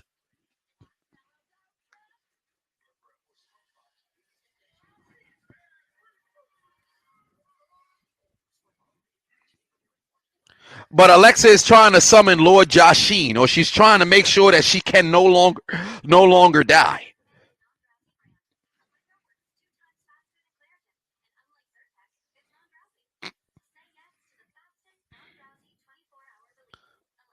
Jesus says her pregnancy is legit. Is it? Because I know she got a daughter, and a lot of people be in the comment section every time she shows love to her husband, like, you could do so much better. I'm like, God damn. They do the same shit to Sasha Banks. She don't post her husband, but the few times that she did, you can do so much better. They be going on his page. How did you even get Sasha Banks, you lose? I'm like, God damn, son. Y'all, those brothers starving. Satanic Bliss for the win.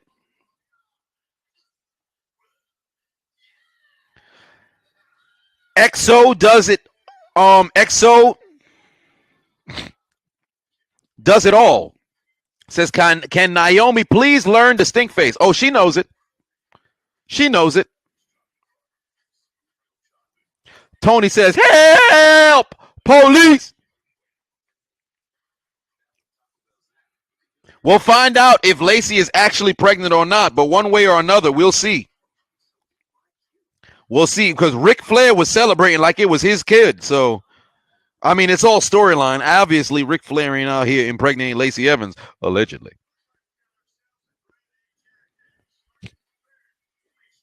You guys watch Straight Up Steve Austin? I don't. I feel like I should, but I don't.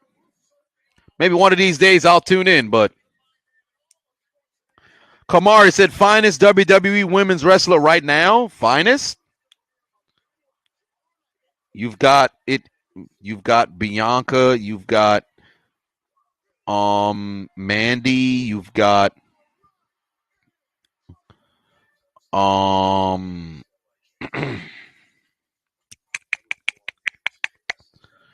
depends on it really changes. You've got I mean, you got Liv, Alexa, Tony, Sasha. There's a lot. It's all different. For me personally, it's probably Bailey. Oh, I said Bailey. For me personally, it's Bianca. Sasha, she's my favorite wrestler, but I've never looked at like, God damn, what's what? But there's been some times where she got certain fits, but whatever the deal may be, I'm here for the women's wrestling. But it always changed. Oh, boy, Savion said Linda McMahon. Hey, somebody figure out what's going on with Savion. He said Linda McMahon's defining. He's into gifts. Gilfs? I don't know what it is, but he likes old hags. He saw Mae Young get pregnant, and he said, I am interested. He said, he turned into Yugi. It should have been me, not him. It's not fair. He turned into Yugi Moto on a hill. Sherrod said that Mae Young is the finest. Well, she's a little bit too busy. Too busy being dead.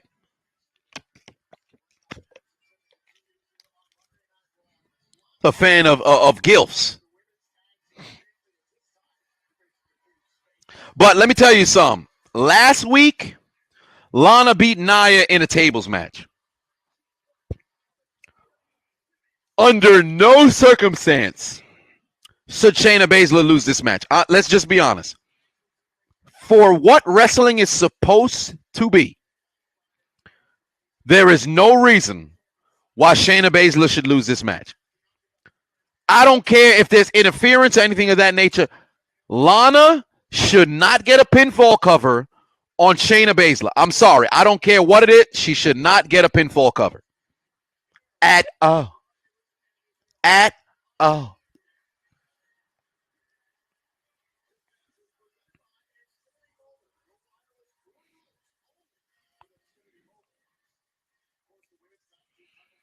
But here we go. We need Shayna to destroy Lana, and it don't need to be a long match. This should be one segment, and she freaking destroys her. Orban said, what is the best chamber match? In my opinion, best chamber match was 2003. The Impact, when Goldberg came in, changed the whole goddamn mood.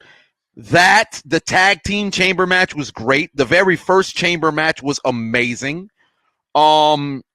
Elimination Chamber 2006 was magnificent as well. There's a number of different matches. But I would say best chamber was SummerSlam 2003 for me. SummerSlam 2003 was the best one for me. Oh, I said 2000. Well, 2005 chamber and 2006 were both great. Which one was the one? Yeah. No, not 2006. 2005. I think it was 2005. I think it was 2005. Now, the one that was at New Year's resolution. I think that when Edge cashed in, that one was a great chamber. The following year, when they had the ECW chamber and shit like that, it was never really. I don't know about that one. But I can't really remember that one too much. But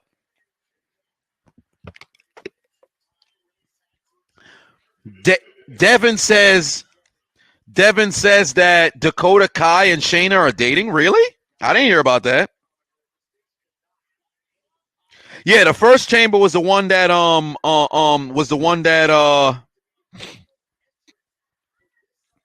the first one was the one that Michaels won.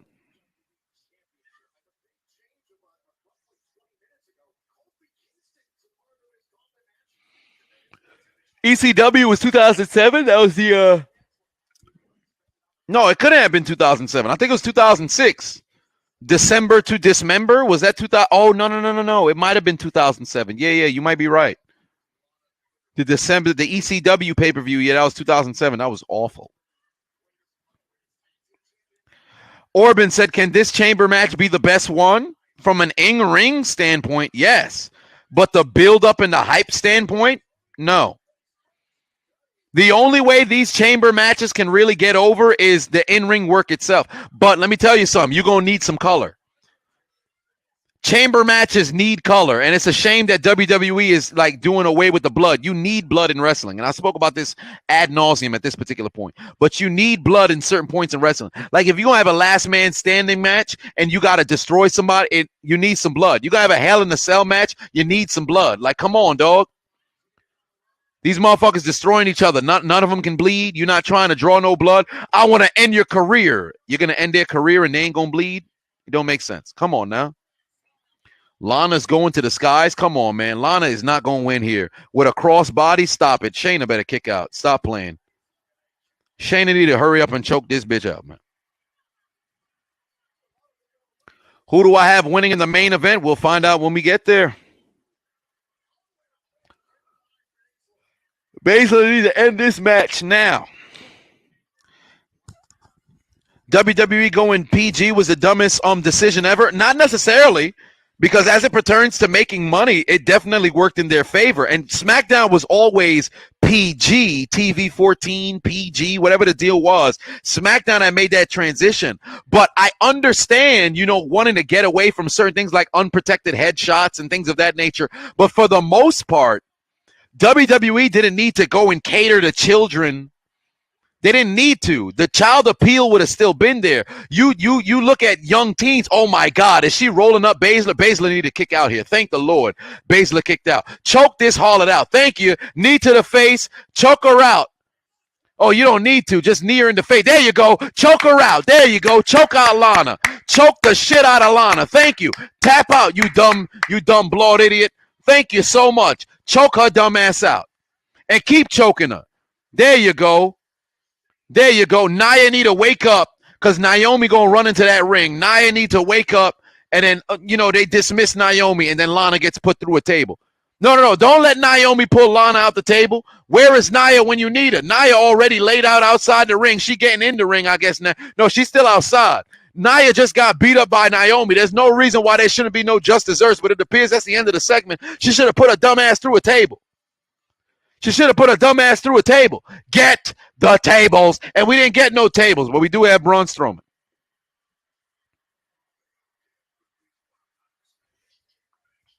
Oh, Braun wants to know why he's not in the Elimination Chamber.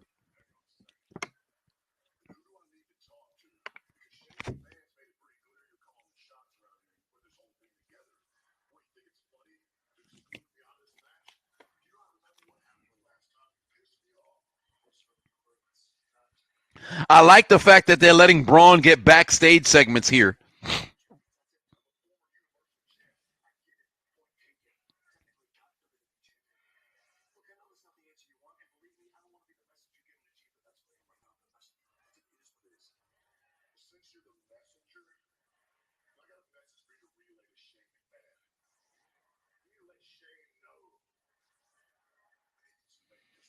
Well, Braun wants to be in that chamber match. Oh, he's threatening Shane. He is threatening Shane. But let me tell you something. What Braun needs to turn into is what Kane was in 2001. That's what Braun needs to turn into. Or I should say Kane in 1998. They need Braun to go out there and start wilding, bro. Braun needs to go out there and start wilding. But here comes Giga Negro and AJ Styles. I am disappointed we didn't get a chance to see Lana go through no table. So unfortunately, we won't be celebrating this. We won't be celebrating this.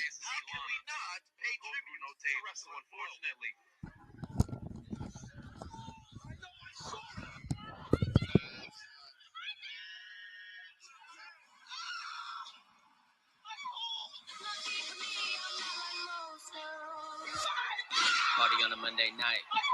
Turn this up for my entrance. Hear this sound, you can't miss it. Play this loud for that shorty right there with the big old butt. Drop it down and then get on up. I am a handsome fella. Shout out Nikki Bella. You can look, but you cannot touch. Cause I know some of y'all just can't take it. She gon' drop it down on that apron. She gon' find the time to just shake it. And you hear the sound that she making.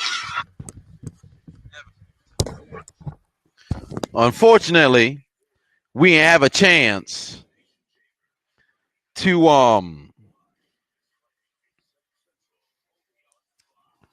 see Lana go through a table.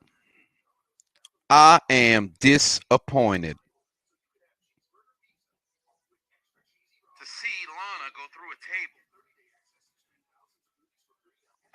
Diesel said you need to find that video. Type in Wrestling Flow or Josiah Williams, Nia Jax remix, or go to his page. Josiah Williams on Instagram.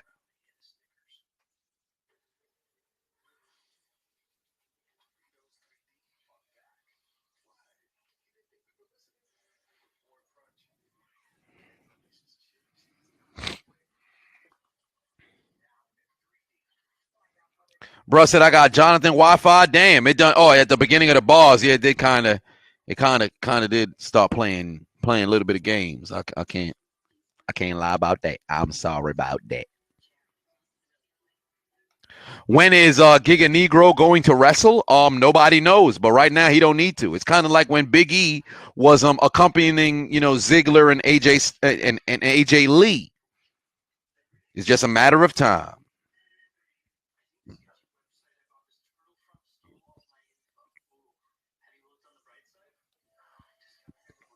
C. Mitch says, if Becky comes back, do I think she'll be heel or face? Face. Becky comes back, she's going to be a white hot face. But they can make things interesting if they have her come back and then have her turn heel. You can make things really interesting if you make her turn heel. But as far as I'm concerned, the moment she returns, she will be a face. Will be a face. 3D Doritos is back. Never had it. I don't think I ever had it. Tyler Martin says, where's Elias? The wrestler? Nowhere to be seen. The man who won the Xbox X? Nowhere to be seen. This man really about to miss out. He about to have the worst. He about to be just like Eagles Super Bowl 52. Remember when he won the $50, the very first giveaway? Or was it $100? I can't remember how much I was giving away during the NBA playoffs. $100 or $50 giveaway. This man, Super Bowl, he done had the right prediction. Eagles Super Bowl had the right prediction. Man's disappeared. He showed up the very next stream or 2 streams later. We like, yo, you big dummy, where were you? You won the money. I did? 2K8 says, give you the PS5. The PS5 has already been delivered. Fellatio sent me the video earlier today of him doing the unboxing. So the PS5 has landed in North Carolina in the home of Fellatio. I have the video, so there's that. Matthew has arrived, and soon enough, you will be headed to timeout if you continue to spam.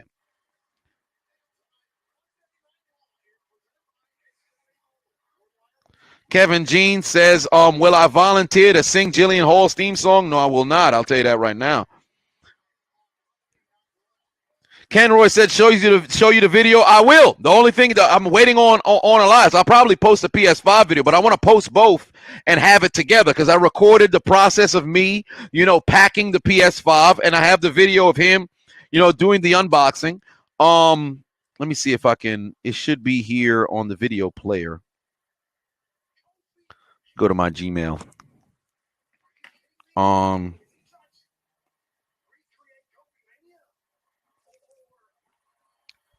Let me find, bam, here. PlayStation.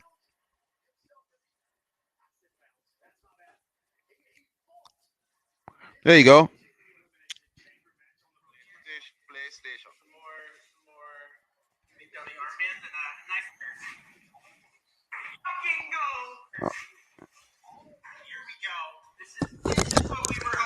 Let's fucking go! Pretty excited about Fox Alloy PS5. Let's go! I'm so excited, so grateful to have this. Yeah. So PS5 arrived at Fellacio's house, but we just here waiting for Elias so he can claim his prize. But if not, somebody else fixing to win. Jeffrey said he sounded a little fruity. He's the whitest. Fellatio is whiter than white. Jeffrey said he sounded a little. Wow, Giga Negro out here talking.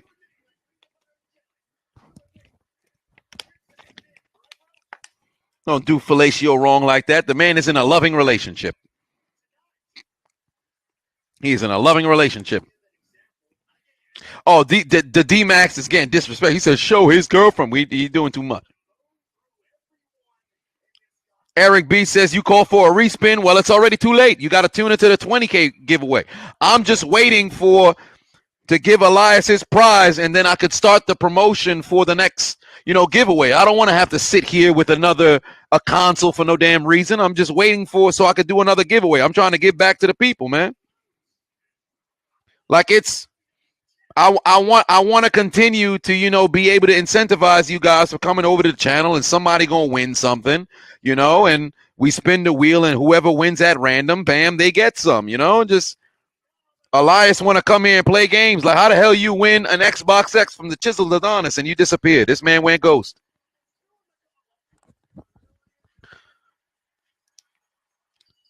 Oh, that's right. The gauntlet starts today. Well, first off, I wonder if Kofi's going to do what he did last year. Well, 2 years ago. And go the distance. This gauntlet's about to last for an hour. I don't understand why they would have Kofi start first, though. But all right. It don't make sense for Styles to lose this match, though. But the shock factor would be there. But let's just be honest. There's no reason why Styles should lose this match.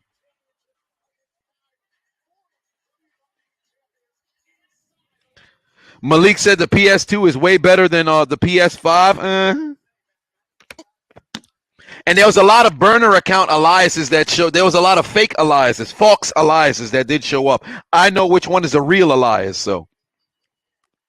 Because we got his profile picture for the real Elias. So we just got to wait for this man to show up. But there was a lot of fake Eliases that was there. D-Bird1 says, what am I going to do about the game system? If we don't hear from Elias, we're going to give him until the end of February. If we don't hear from Elias, then we'll have to redraw, and somebody else is going to have to win the Xbox X. We'll just we'll respin, and somebody else is going to have to win the Xbox X.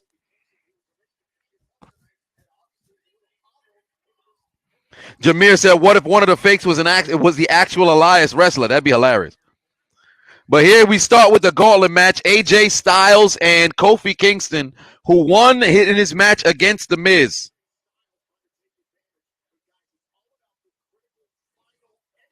When was he last in a stream? It might have been. It was a week. Because remember, Peyton, if you remember correctly, the last 5 streams during the national championship, the playoff game, I can't remember what it was, but the entire weekend, the wild card games, the national championship, the following week of the divisional round of the playoffs, if I'm not mistaken. This man was on a different, I think it was the divisional round weekend, national championship, and then the championship weekend. It was either wild card weekend, national championship, and then divisional round, or no. It was it was wild card weekend, national championship. For that it was 6 games. I think I live streamed for 1. So I live streamed on Saturday night. I live streamed Saturday night for the Steelers. No, Sunday was Steelers and Browns. Saturday was Tampa Bay and Washington, the national championship, and then the original. Elias had a wild for 5 straight streams. This man was wilding with his comments, but somehow he won. This man was talking about X-Cox. He was talking about all kinds of X-rated things. We were just like, whoa, Elias is on a different level, man. And then out of nowhere, this man done won the goddamn giveaway. So I'm like, all right. Looks like I got in contact with Elias, but you got to claim your prize.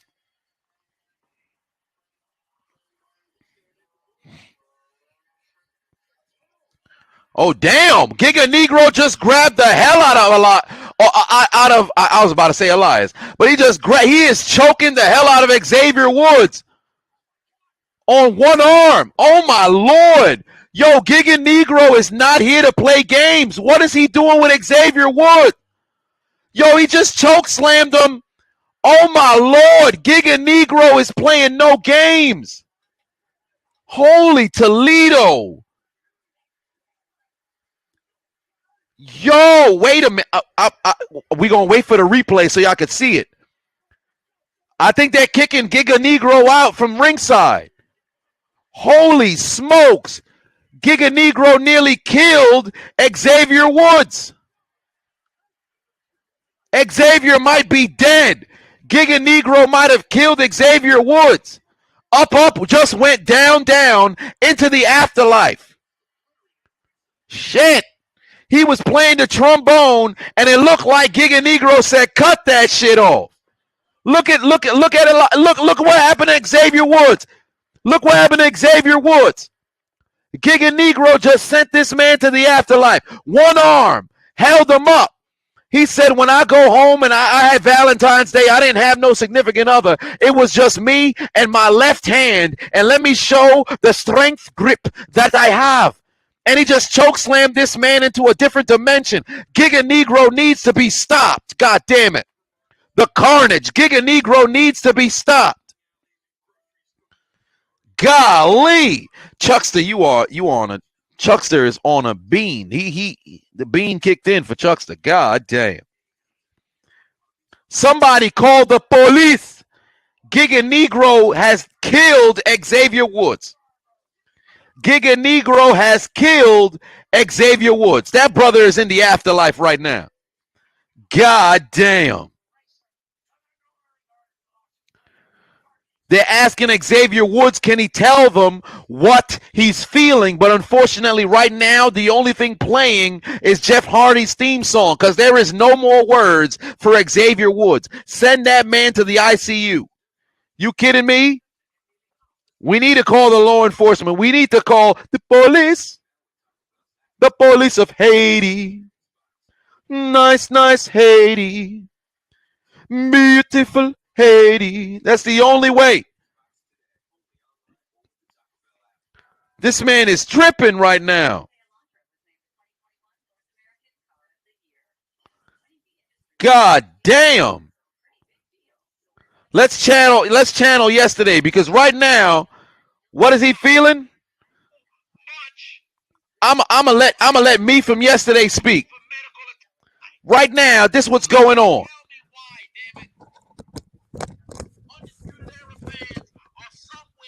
Needing to call for medical attention. Right now, Kyle O'Reilly on the floor and Bobby Fish, pardon me, he watching at home. You got Roderick Strong sitting ringside, needing to call medical attention for his man's. Right now, Xavier Woods is feeling.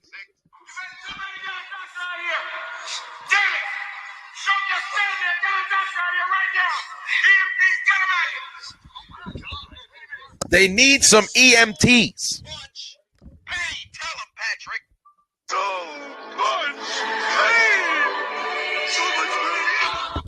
It's bad. It's bad. Xavier is dead. He's in all kinds of pain. All kinds of pain. We need some law enforcement. Call them right now.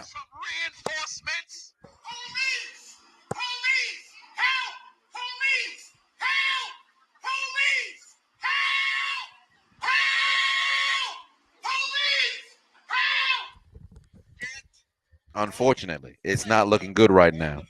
It's not looking good right now for Xavier Woods. That brother need all kinds of help right now. All kinds of pain. It ain't right. It ain't right what they did to him, man. He got sent into the afterlife by Giga Negro. We need some law enforcement.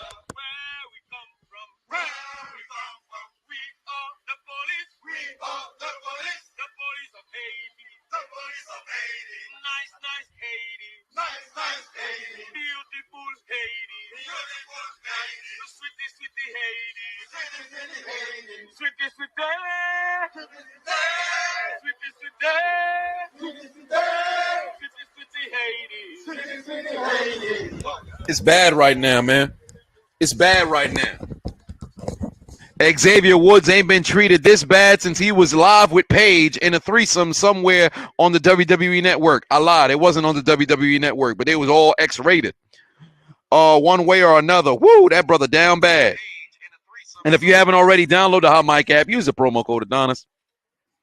All the links are here in the description. Woo, god damn.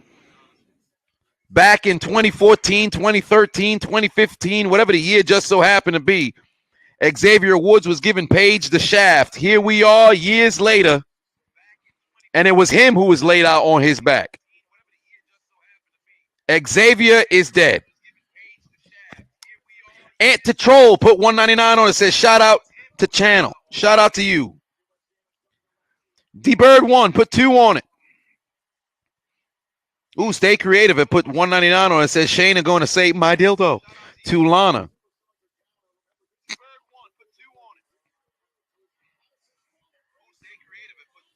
Oh, damn. They done showed the replay of Xavier getting choke slammed straight into oblivion. We about to show you that.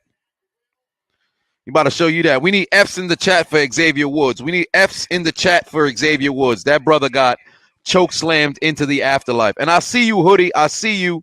Once we get done with Raw, gonna slide you up on to the live stream. God damn, this man is getting destroyed. I'm waiting for them to give us the replay of what happened to Xavier Woods. It's over for Kofi Kingston. They are really working that leg.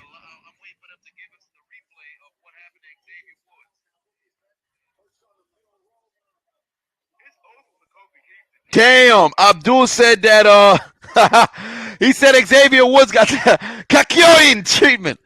Oh man, I've seen the clip, but I've never watched the show. Kakyoin! Oh my god, man got thrown from across the street. Across the screen, son. That shit was hilarious. I gotta really watch JoJo Bizarre Adventure. I use too much of their sound effects to not watch the show. But look at Xavier get absolutely deleted, man. Choke slammed into the afterlife. Right now, he's somewhere in the shadow realm. He was with Mokuba and Yugi's grandfather. How did I get here? Nobody knows, man. Oh man, son said Kakyoin, son. I'm crying, son. Oh, that was hilarious.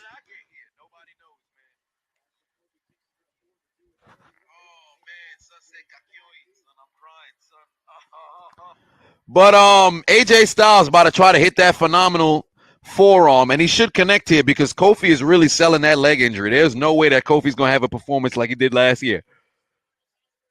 2 years ago, pardon me. Oh, he got him. Match done. Party done. That's it. Give him a 3 count.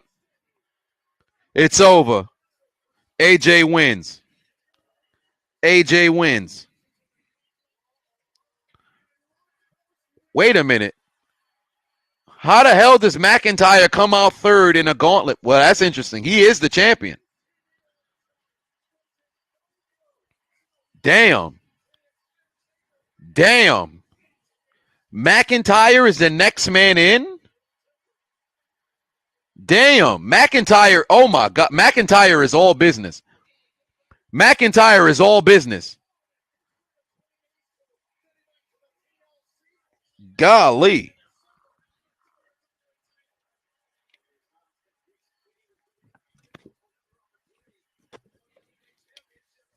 Yeah, Styles about to get his ass kicked. Styles is about to get his ass kicked. Damn. This man went to round 2 and ran into the final boss. That's some crazy shit. That is some crazy shit.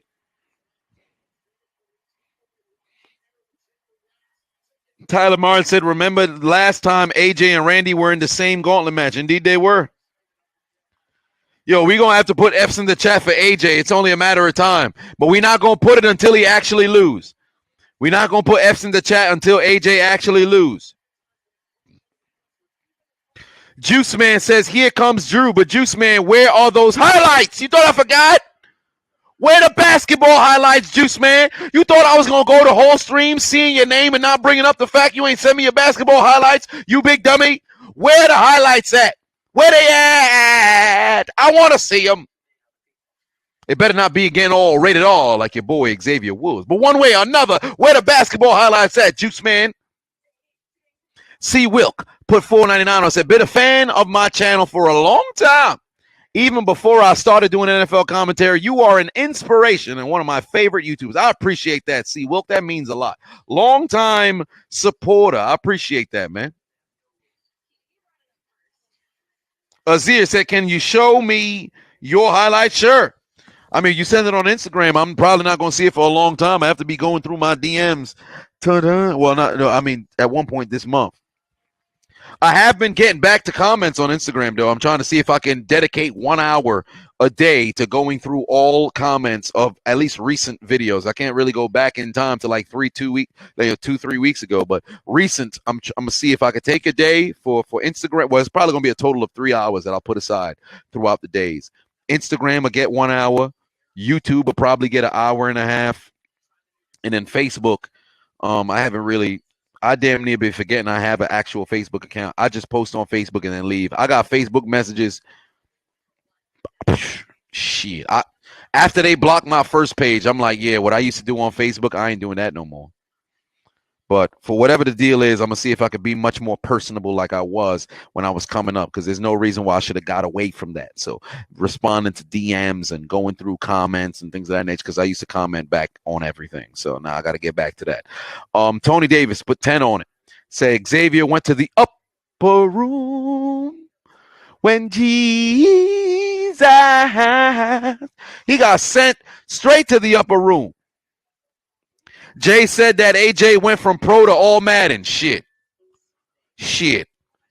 You ain't wrong about that.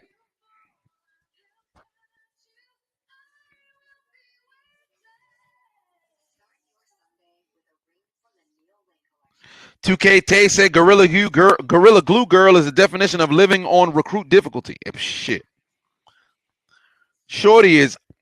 Let me go to her IG right now, because I know she's not still over. Oh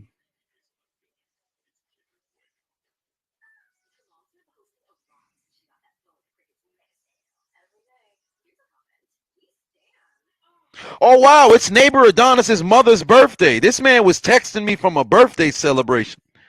I didn't even know his mom's birthday was today. I thought it. Damn, it's on the 15th of February. Shit. Kind of friend of mine. But how the hell she get verified? Like, she verified. She got more followers than me. Ain't that something? That's wild, man. Oh, she is giving the money away. She's good for her. Wish I saw that before I made my video. I could have added that in at the end. But one way or another, hey, it is what it is. Nearly pulled 1 million followers, but from putting Gorilla Glue on her head. Golly. Somebody tried, I think a black person tried to pull a race card on me early in the comment section on Instagram. Like, hey, you know, the whole black community was making fun of it. How about we just move on? What you mean, we just move on? You don't know me, woman or man, whoever it was. I talk about things after it done dies down. When everybody stopped talking about it, I start talking about it. You don't get to tell me when I'm supposed to move on. I got to make my video, then I'll move on. Simply Deep in the building, one of my longest tenured subscribers. How is it going? My night's going all right, man. Enjoying the Monday Night Raw. I did not eat anything since this morning. It just dawned on me. I did not eat. I went to the gym. I recorded. And then I went live. I did not eat. Oh, no, I had breakfast, but I have not eaten since then. Oh, I've got to eat. But outside of that, I'm having myself a great night hanging out with the people. KTB says, don't eat Tide Pods. I will not. Azir said, can I do a talent show on IG Live? I don't have that kind of pull yet. When I get over 100,000, I'll start doing that. I should start going live on Instagram more often, though. I really should start going live on Instagram more often. Like when I'm live on YouTube, I should go live on Instagram just for kicks, just for the hell of it. Because it don't make. Last time I went, I think the most people I ever had in my live was like 80 people. I got like 56,000 followers. I think at the time I had like 45K. Like how the hell I can't pull over 100 live? Damn, I'm tripping. I got to step my live stream game up.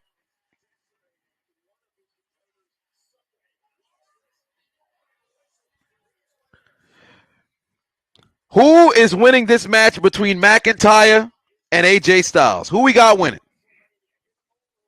McIntyre or AJ Styles? I got McIntyre winning this match. Who do we see winning this match between McIntyre and AJ Styles? Simply Deep says, am I streaming anywhere else? I'm streaming on Hot Mic and here on YouTube. And if you haven't already downloaded the Hot Mic app, click the links in the description. The app is absolutely free. on the Android or on the iPhone. We are doing a 20K follower giveaway now. We're gonna do again the PS5 and the Xbox X, and we might have a redraw for the Xbox X that is still yet to be claimed by Elias, the real Elias. Will the real Elias please stand up? But I got McIntyre to win this match.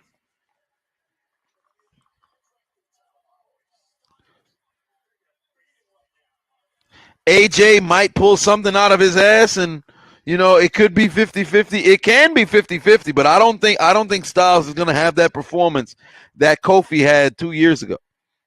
He's very capable of it, but I don't understand why they would have Drew lose here.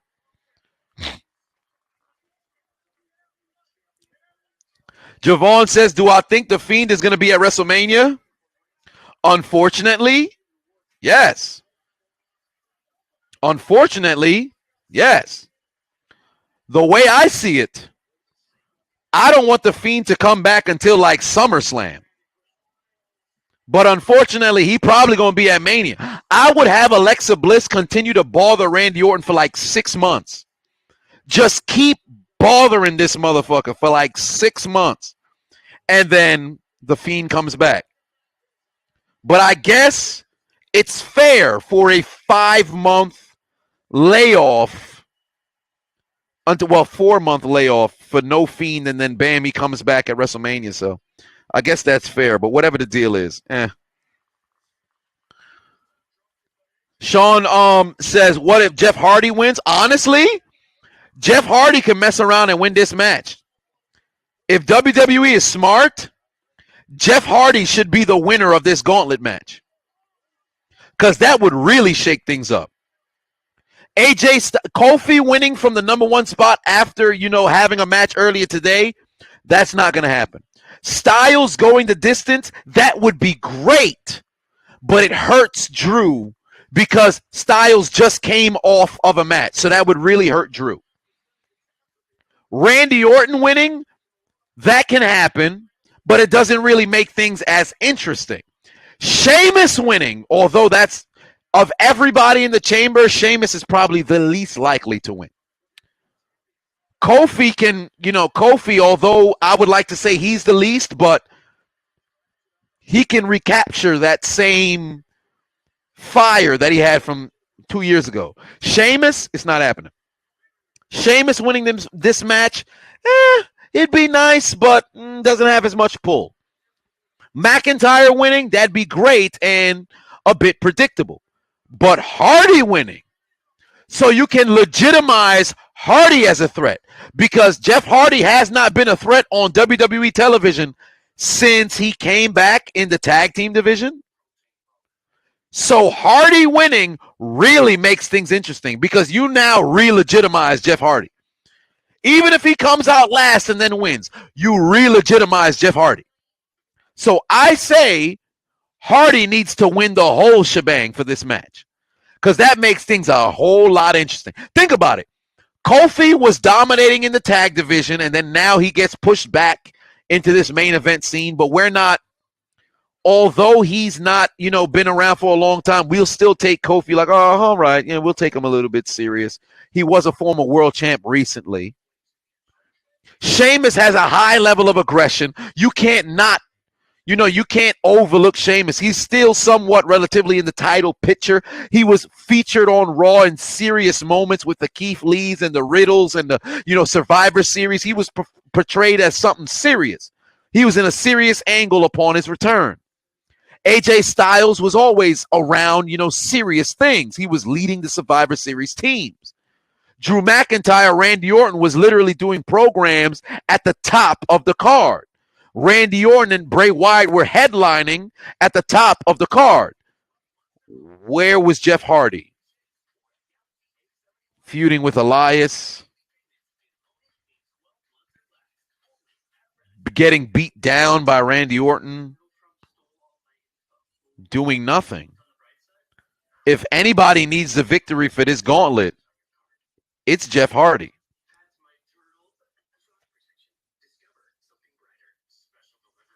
It's Jeff Hardy. So if anybody who should win this match, Hardy. That is the perfect ending to Raw. It's Hardy. AWB says, am I into rap? If so, who is my favorite and least favorite rapper? I'm not really into music. I'm not really into rap like that either. I'm not shit. Favorite rapper? Tupac, Biggie, KRS-One, Eminem, 50 Cent. Is there anybody else that I listen to frequently? No, I think those are probably the five. Yeah, those are probably the five. Least favorite rapper? Tekashi 6ix9ine.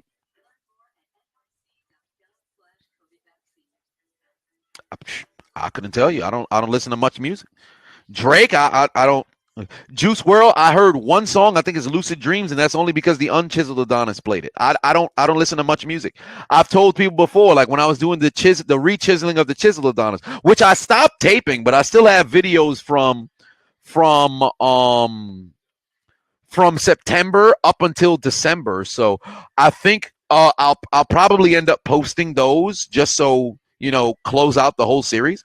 But because it's not going to be a follow-up, complete taping. If I could get a videographer to record me while I work out, then it'll become a regular thing and then record my training. But I can't. It's just too taxing to take the camera and then record when I'm in the gym and things of that nature. I'll probably start posting like once on Instagram, like at least throughout the week. I'll put, it is what I was doing in the gym or some shit like that. So maybe, but I don't really listen to much music. I've said the five things that are usually in my ear when I'm working out or what I'm listening to is WWE theme songs, anime openings, closings, and instrumentals, Britney Spears, 50 Cent. Oh, and when I say WWE theme song, I'm talking all, like even pay-per-view theme songs. So that varies as well.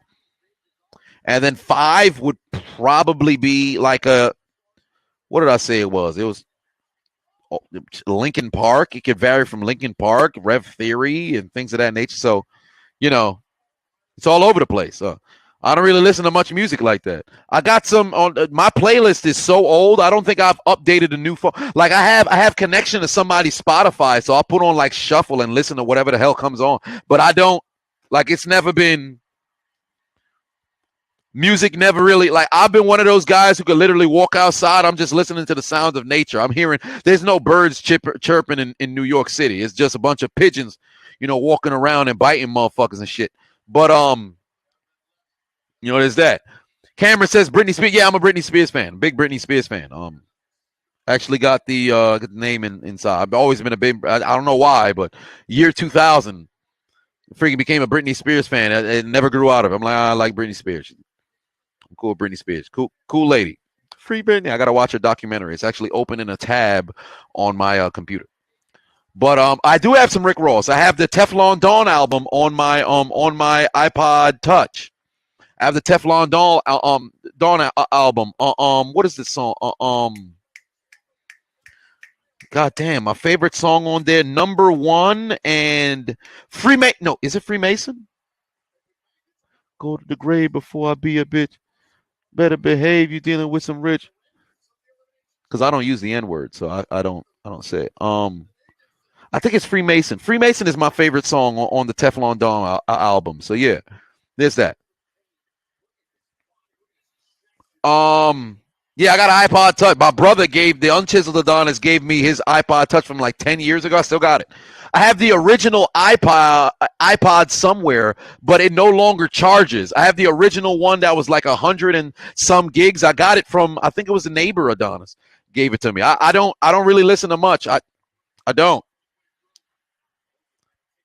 I be listening to anime. I listen to Pokemon theme songs. Music and me, it's not a huge, relationship. But oh, wait a minute. Oh, Calf Crusher. Oh, damn, you gotta have the grab from Drew. Drew about to smash the shit out of AJ's face right here. Drew about to smash the shit. Oh, he got it locked in. Oh, he's got it locked in heavy on Drew right here. Oh, heavens to yo, AJ putting on a performance here. Wait a minute. Oh, McIntyre got to grab. He got to grab Styles' face. Oh, he got him now. He about to smash his face in. Oh, no, he just headbutted him. All right. I ain't opposed to the headbutt. Sean said, you got an old Zune from 2008. You know what's funny? Remember the chocolate phone that came out? I think it was like 2007. That was the first phone that I wanted. Everybody wanted to get the Razor, and most people had it. People wanted the Sidekick. People wanted the BlackBerry. People wanted the Razor. I wanted either the BlackBerry or the chocolate phone because the chocolate was like the /MP3 player, some shit like that. But whatever the deal was, I never ended up getting it until I never got a phone until I actually saved up dollars. My father used to give me $3 to go to school. I think it was every day he used to give me $3 to go to school. And I saved all of that. My brother bought his first phone.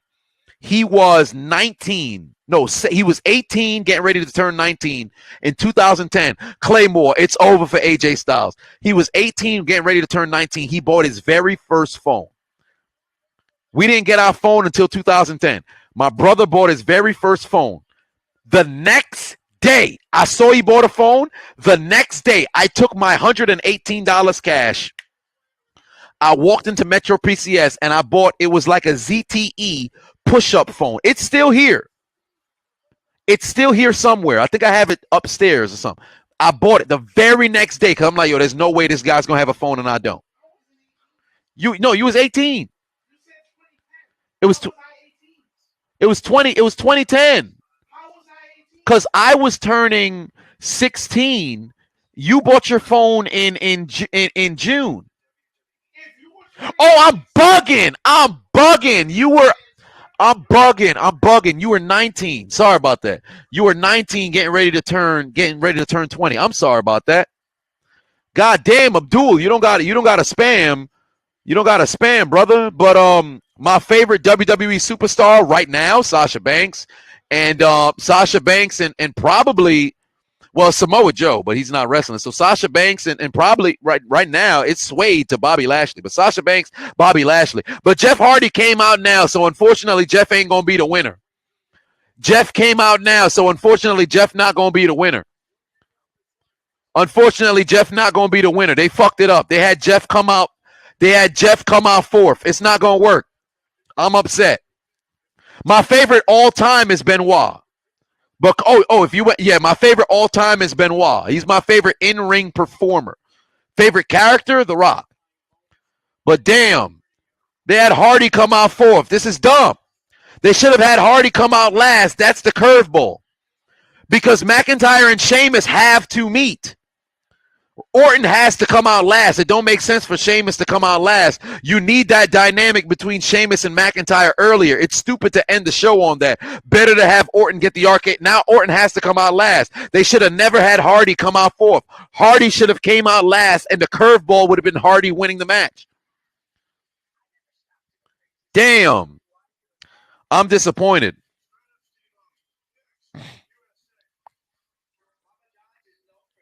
Jay said the whisper in the wind look ugly. You know what's funny? I can't remember whose podcast Jeff was on.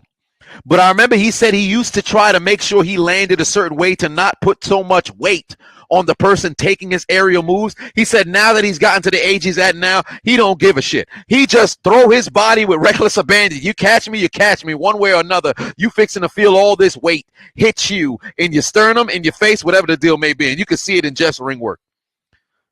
Son just let himself go. He still can go in the ring, though. Don't get me wrong, but and I don't know if any of you guys had a chance to see Jeff Hardy, face to face. I got a chance to meet Jeff Hardy, I think, on 2 occasions.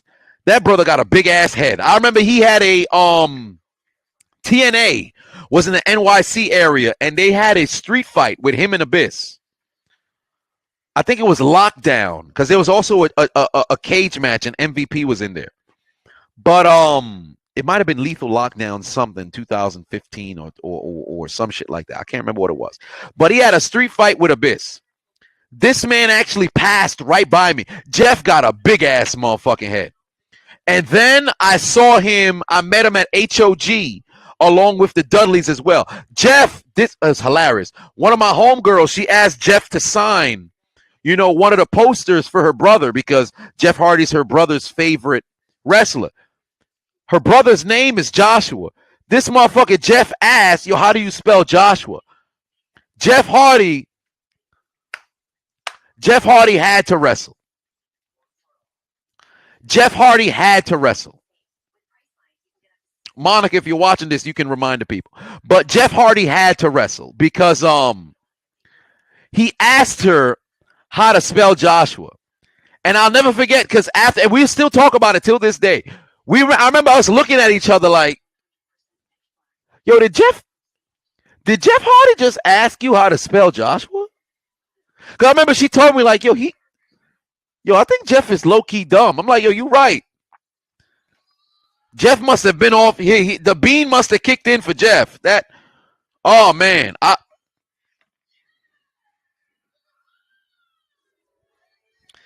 This man,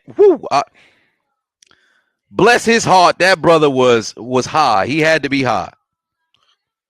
40 Kai said, ain't Jeff the smart brother? Shit, if he the smart brother, I don't know.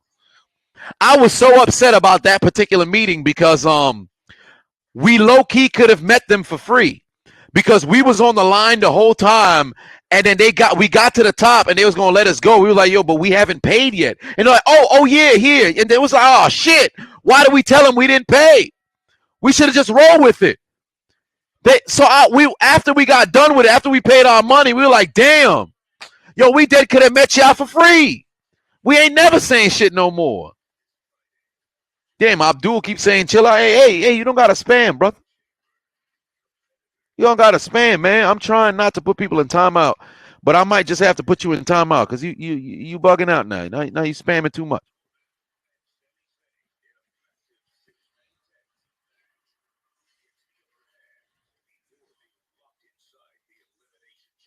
He did overcome some drugs, though, so I'm happy for him. But I was so upset. They got to us at the time. They're like, yeah, you guys can go now. We're like, we haven't paid yet. And mind you, I'm CEO of Team Scheme.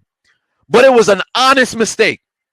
The moment that they said, oh, okay, you could just go to that. I'm like, oh, no. I try to release myself. I try to see if I could catch them in a genjutsu. I didn't mean that. What do you mean pay? What do you mean pay? Stop. It was too late. It was too late.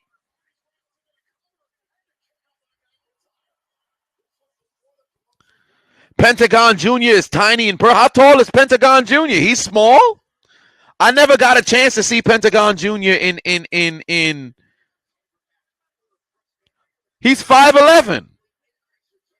Well, how tall are you? I mean, we the same height then.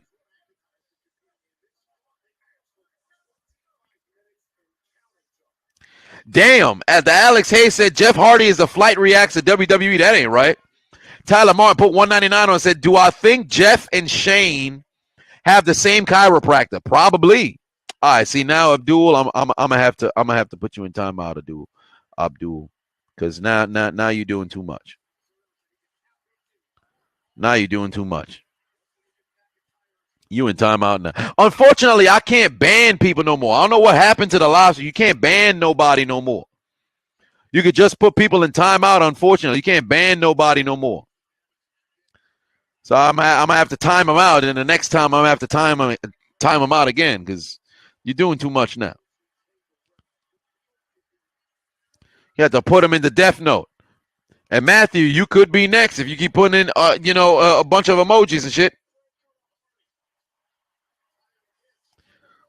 2K Tay said, I'm handing out timeouts like AIDS in the 1990s. It's like the episode of Catcher Freeman.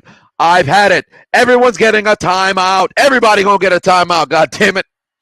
But Jeff Hardy and Drew McIntyre in this ring right now, I don't think they're going to go to another commercial break one way or another. So as far as I'm concerned, I don't see Hardy beating McIntyre here. I would love to see it happen, but it's not going to happen.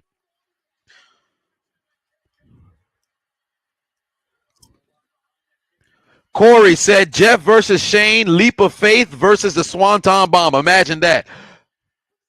Unfortunately, we wouldn't see both because whoever does it, well, actually, no, we have a chance to see both because Shane would do the leap of faith and miss. Jeff would do the Swanton and connect. So I would actually, that'd be nice. Oh, damn. Twist of Fate missed.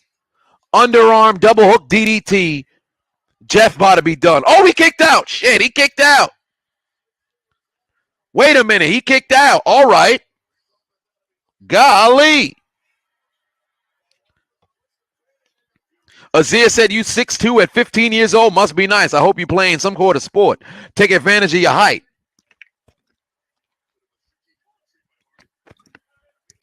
Take advantage of your height. Oh, damn. Matthew coming back with the hashtags again. Oh, man, we're going to have to get you up out of here, Matthew. That's a shame. We thought you behaved yourself. As Ja Rule would say, I guess not. I've had it. Everyone's getting a timeout. Both of you motherfuckers in timeout. God damn it. Corey X Hardcore says, thank you for answering your question. What was your question? Damn. He kicked out of the Future Shock DDT. Damn, Donna's back says you 6'5" and you 16. I hope you are participating in a little bit of sports activity, extracurricular activity as well. Aquino said, pardon me. Anco Brown says, why is John Cena in Fast and the Furious 9? Honestly, I could not tell you, but we'll see how things play out. Maybe this could be the plateau that he takes to go upwards in Hollywood. Alex says, what anime openings are some of my favorites? Well, I would have to say One Piece opening 6 when they were at Enemy's Lobby. Really, the last 4 One Piece ones. One Piece 18, One Piece 15. I listened to a compilation of all the Naruto and My Hero opening songs damn near all the time. But I would have to say One Piece opening 6, Naruto Shippuden 3, Bluebird. Oh, Superplex there by McIntyre. Somewhere Bob Orton is happy that he sees his invented move is going to use. Bluebird is always great. Attack on Titan first one is great. Bloody Stream by JoJo's Bizarre Adventure, a show I've never watched, but I know their theme song. Full Metal Alchemist, the first and the fourth opening. I can't talk about openings or anime with music and not talk about Inuyasha's second ending. Great themes, man. Great themes. Great themes.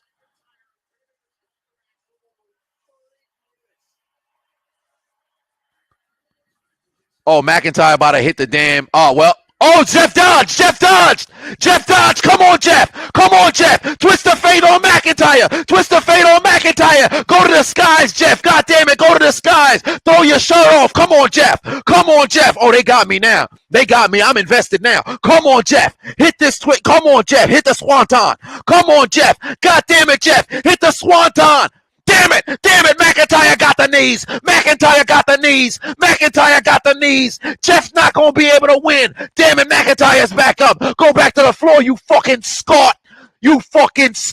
Come on, the powers of the Carolinas. Everybody in North Carolina, put your hands up. South Carolina, put your hands. Give your power to Jeff. Damn it. He got Claymore. Jeff is down. The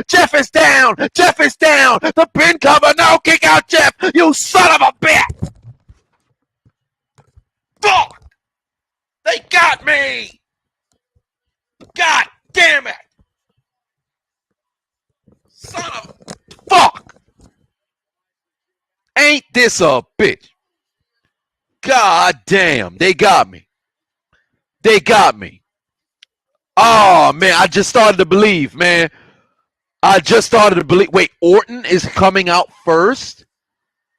Oh, so if Orton is coming out now, then Sheamus is winning the match. If Orton is coming out now, then Sheamus is winning the match. You need Sheamus to keep heat. Orton don't need this win.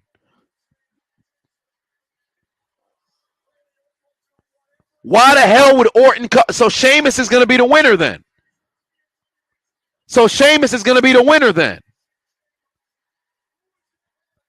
Because Orton can win, but it makes more sense to have a wild card win. Damn, they got me. They got me with Sheamus. God damn. AEWB said, how did the name Chiseled Adonis come about? Okay, I tell this story a lot, but I'll do it again. I'll make sure that I keep it recapped and keep it short. Fourth grade. I remember going to school, and I can't remember what I was wearing. Oh, God damn it. Abdul came back. Oh, man, he was let out of timeout. Guess what, brother? You going back in timeout. Stupid. But he says, shut the fuck up. Shut the fuck up, says Abdul. But guess what? You're in timeout. You're in timeout, you big dummy. But in fourth grade, I remember going to school. I was headed to Miss Esposito's class, but before I walked into class, we were walking, or I should say chilling in the hallways. And in the hallways, there was a local harlot who I cannot remember her name for the life of me, came up to me and told me, you smell nice. And you're cute. I said, oh, because I ain't never received nothing like this. I felt like Sanji in One Piece when Nami or Robin has something good to say about her. Oh, shit. So I remember going inside of the class feeling myself like, yo, this is magnificent. Nobody can tell me anything. I put my feet up on the desk, my desk in Miss Esposito's class. And remember, she said, hey, why do you have your feet on the desk? And I said, well, so-and-so said I smell nice and I look cute. She responded, what, do you think you're some sort of Adonis or something? I was like, Adonis. And the X-Files music hit in my head.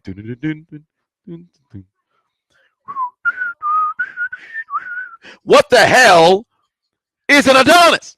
He's like, oh, it's a god of beauty. I'm like, god of beauty?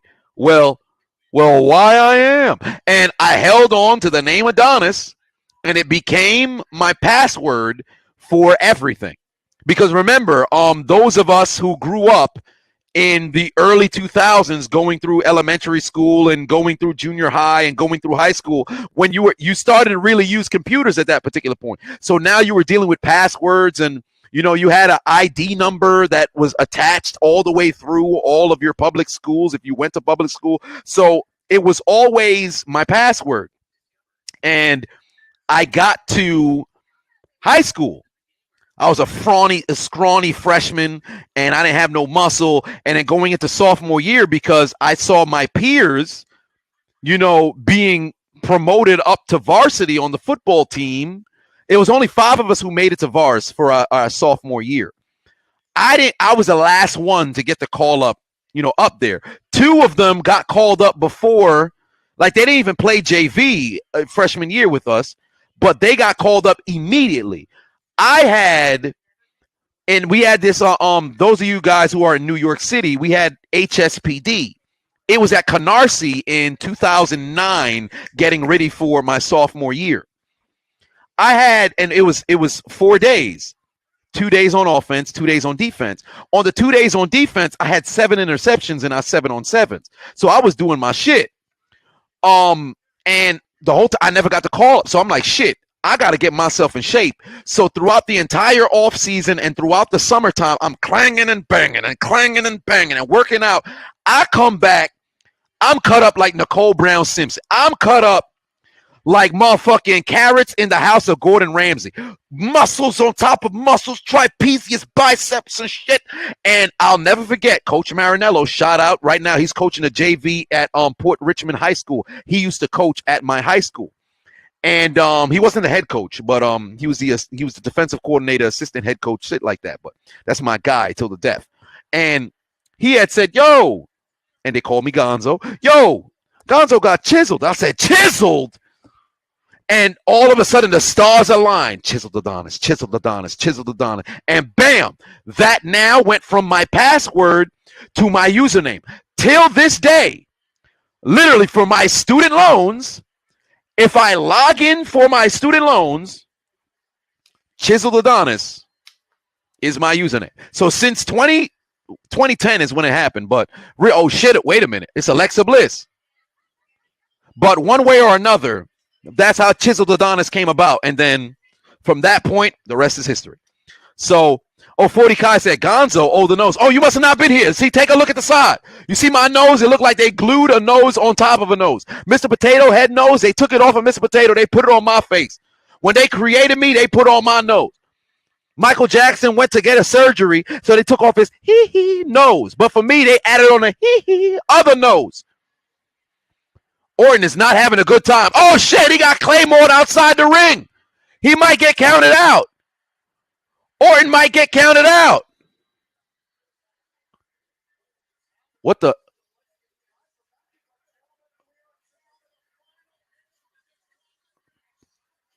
Well, it's Sheamus. It's Sheamus. Oh, Sheamus attacking from behind. I'm assuming Orton must have gotten counted out. All right. I ain't got no problem with that, but Sheamus needs to win this match. Drew does not need to go the distance. Sheamus needs to win this match. He needs this W more than Drew does. He needs this W more than Drew does. Orton got counted out, but Sheamus needs this W more than Drew does.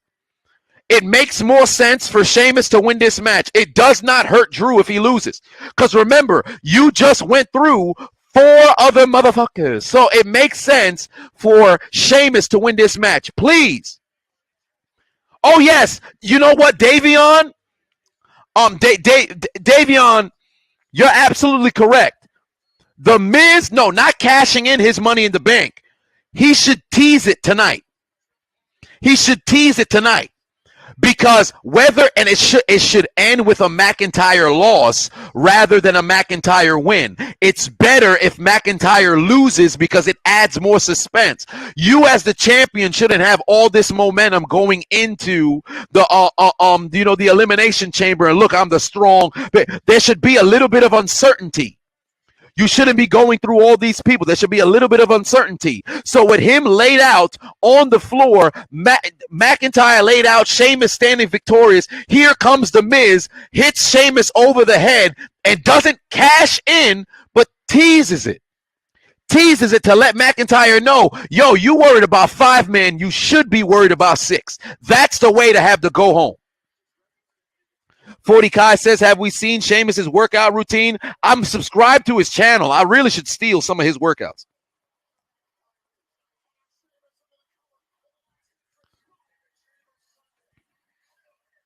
Oh, Abdul is out of timeout again? Everyone's bullying me. Well, guess what? I'm going to do a little bit of more cyberbullying. Back to timeout you go, Abdul. You thought you was free? You're not free. You back in timeout again, stupid. It's only 300 seconds. I'm going to come back again. And I'm going to put you in timeout again. To the corner you go. Where's my Haitians? Tell that man to agenu. Get in timeout, stupid. The fuck wrong with you, dummy? You thought because you was back it was going to be sweet? I've changed. He been listening to Saddam Hussein on an episode of South Park. I can change. I can change. I don't care. Timeout again, dummy. Enough from the clown, and his name is Abdul. You right, Payne, what we smoking on tonight? That Abdul pack. We smoking on the Abdul pack.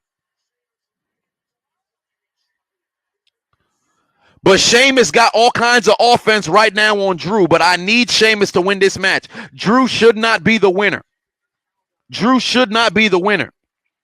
I'm actually disappointed they used Alexa Bliss this early into the match with Orton. It should have been later on. Sheamus should not have a 7-minute match with Drew McIntyre. This doesn't make sense. It's really going to be 5 because I think about about 6 because in a 2-minute span, I don't think that the direct ending to the match is going to be at 11. It's going to end up finishing in about 2 minutes at 10:58.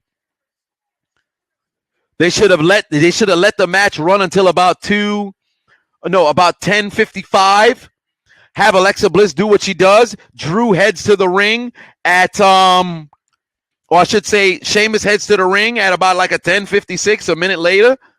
And then McIntyre tries to get some offense. Sheamus dodge, brogue, match done. That's what should have been. That's what should have happened.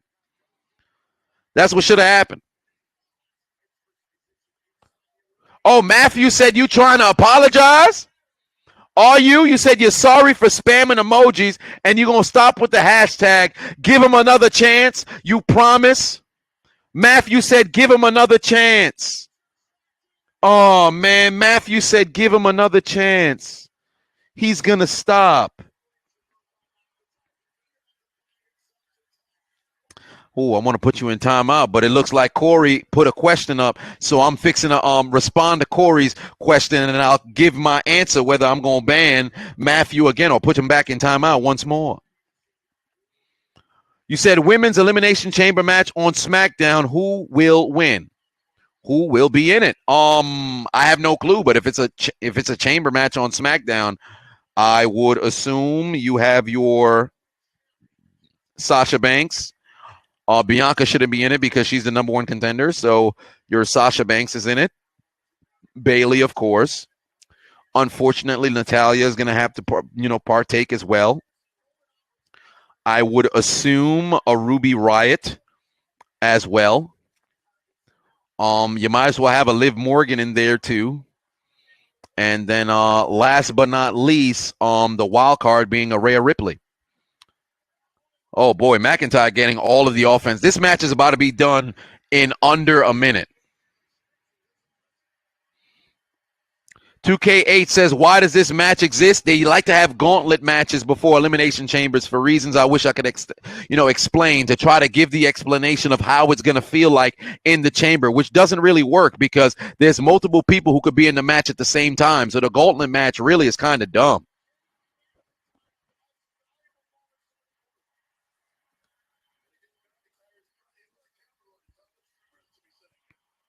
Oh, yeah, Carmella got to be in it, too. So remove Liv Morgan and Ruby Riott and Carmella got to be in there, too. There you go. Brogue. There you go. Brogue kick. There's a pinfall. Give it to Sheamus. Come on, Sheamus. Pin the WWE champion. There we go. Like I said, Sheamus needs the W.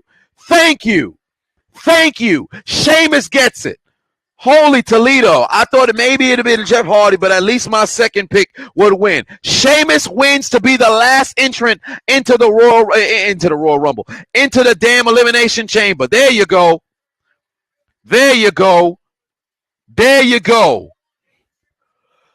job. Still should have been Hardy, but it is what it is. There you go. Sheamus needed this. Nicholas says, are we going to see Sheamus and Drew at WrestleMania 37? Honestly, I wouldn't be opposed to it, but unfortunately, it's not going to be the case because McIntyre is going to retain his title in the chamber. Whoa, why did he give Sheamus a mic? No, he don't need to talk. No. Sheamus don't need to talk. Sheamus didn't need to talk.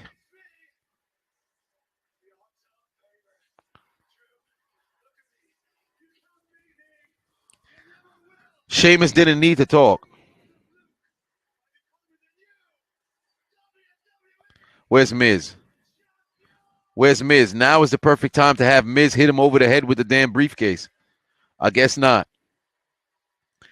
Yo, Sheamus is wider than the NASCAR audience. I mean, this man is pale than a motherfucker, but it is what it is. That's how they go off the air. The right man won. Or I should say the right man lost because McIntyre needed to lose, so that ain't no problem. Damn, I guess Miz ain't pull up. I was hoping Miz would hit him over the head with the damn briefcase and say you don't got to worry about 5, you got to worry about 6. Because Miz keeps going around talking about, I'm going to cash in, I got this thing, I got that. He should might as well hit somebody over the head. Miz low-key really could have, not even low-key, high-key, he could have cashed in. I mean, it makes sense, but if Miz is going to continually remind motherfuckers that he got the briefcase, he should be hitting people over the head. I told you guys earlier, my prediction for, for the Money in the Bank winners, there should be a motherfucker who win the briefcase and never come out with it. Just stay low-key on the entire time as them being the Money in the Bank briefcase winner so people damn near forget. But if you are going to constantly tell people I'm the Money in the Bank winner, I could cash in any time, you should be ruining these motherfuckers' lives. You should be hitting the champion over the head every single week. The same way Nia Jackson's putting Lana through a table every week, Miz should be hitting motherfuckers over the head with the briefcase every single week. Just to let them know, yo, I'm here. You ain't got to cash in every time. You don't got to have a ref with you every time. You just hit them over the head and then maybe like, I just want to make sure you understand. You better stay on your toes. They need themselves a serious one to have that Money in the Bank. But that's towards the end. I gotta bring in. I said I was gonna have Hunter Thomas and Hoodie hop on. We will first bring in Hoodie Zay. He been waiting all doggone night to hop on to the stream, and then Hunter Thomas just showed up as well. You guys are both, wrestling fans, so I look forward to hear what your thoughts are on the upcoming Elimination Chamber. But moreover, if you had a chance to tune into NXT, as I know both of you guys were here yesterday, tune into NXT, what were your thoughts on the Undisputed Era's ultimately, being cut up? So, Hoodie, what are your thoughts on first Monday Night Raw? Oh, it's the man looking extra demonic with the flashing lights and everything. I didn't even watch the third hour for real. Ah, shit, must have. I hate Raw. Oh, more of a SmackDown guy. But I want to talk about something. I really wanted to talk about this. I'm a very passionate Dragon Ball fan, right? Okay. And I've been wanting to talk to someone about this. Like, Super isn't as bad as people say it is. It's not. There's people saying it's bad? What? First of all, there's people saying that it's terrible. It ruined the series for them. It almost ruined the entire. Really? It's not. There's one problem with the show though, and it starts back in Z. It doesn't start in Super. It starts back when the Buu saga ends, and that's when everybody's power level starts to dip. Mm-hmm. Like Piccolo, Krillin, Gohan, and Tien, they all become useless at a certain part in the Buu level, in the Buu saga. You can't tell me Piccolo is not as useless as he used to be. When he fused with Kami, wasn't he supposed to be as strong as a Saiyan? Indeed he was. Am I missing out on that? Mm-hmm. Why is Piccolo scared to hop into fights now? He was Interesting dynamic. most feared man on Earth before Vegeta, before everybody else came. Yamcha, we don't really care about Yamcha right here. We don't give a fuck. Tien was a feared competitor back in Dragon Ball. Why is this man not fighting anybody anymore? Why is he so weak? Why are all these characters so weak? It's Goku and Vegeta, nobody else. Yeah, it's Dragon Ball, Goku and Gohan Vegeta. was the Yep. strongest man on. Oh my god, bro! They ruined Gohan, bro. And I'm a Gohan fan. I will die for Gohan. But this Gohan character that they got is lame as hell. This dude is corny. You I would love Gohan, die for Gohan? See, I'm a Vegeta fan. All right, I don't know about die for Vegeta. Bro, They gonna bring you back with the Dragon Balls if you die? Growing up, the Adult Swim show, when they showed it on Adult Swim, Super Saiyan 2 Gohan was the greatest thing. That's fair. Me. That was That's the fair. greatest thing to me. I loved the design. Mm-hmm. I loved everything about it. On the games, he was Indeed, OP he was. as hell. Even when he was Ultimate Gohan with the when he got the Zenkai boost from although he had no hands, I'll say that much. Ultimate hell. Gohan, he was sensational, but the man had no hands. How the hell you didn't catch the goddamn you didn't catch the earring? Like, come on, dog. I mean, Goku ain't throw a good pass, but still, you got to catch that. God. Oh, I got my notification for SmackDown versus Raw. I'm about to buy the damn game at one point. Once I get done with the stream, I'm put it on snooze so it can pop up. But yeah, I got to buy SmackDown versus Raw 7. But yeah. And then Vegeta, there's a problem with Vegeta too. Why is Vegeta always second fiddle? Why can't he never finish? In Resurrection F, why didn't Vegeta finish? Frieza? Absolutely. Why didn't Vegeta finish Frieza? Man, preach, brother. Preach. Why did he? Bro, he was whipping Frieza's ass. Why was he stalling? What was it a stall? If I'm Vegeta, I'm killing this man on sight. he made him his slave almost his entire life. Like, what is the point of Man, let me stalling? tell you something. He When killed him I on was Namek. in theaters watching, Fakatsu no F live with an entire audience, when Vegeta was getting ready to finish Frieza, we were cheering at the loudest it could possibly be. If there were people I'm sure there were, in the theater next to us, there was no way they heard the movie the way that they expected to hear the movie they were watching. I can't remember what the hell was in the other theater. Nobody cared. We wanted to see Vegeta get that W. And when Frieza blew up the herb, or blew up wherever the hell they was at, and then all of a sudden Whis rewinds time, and here comes Goku talking about comment. When that happened, the boos that emitted from all of the fans, it was ridiculous. Like, how could you not give him this W? He needed the W more than Goku did. Goku already beat Frieza.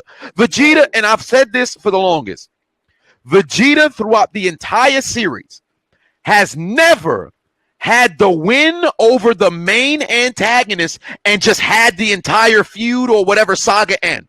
When he beat 19, 20 was still around. No, he beat 19, but 20 was still there. Who gives a fuck? Yeah, like cared about him. Like, who gives a fuck about 19? Oh boy, brutal.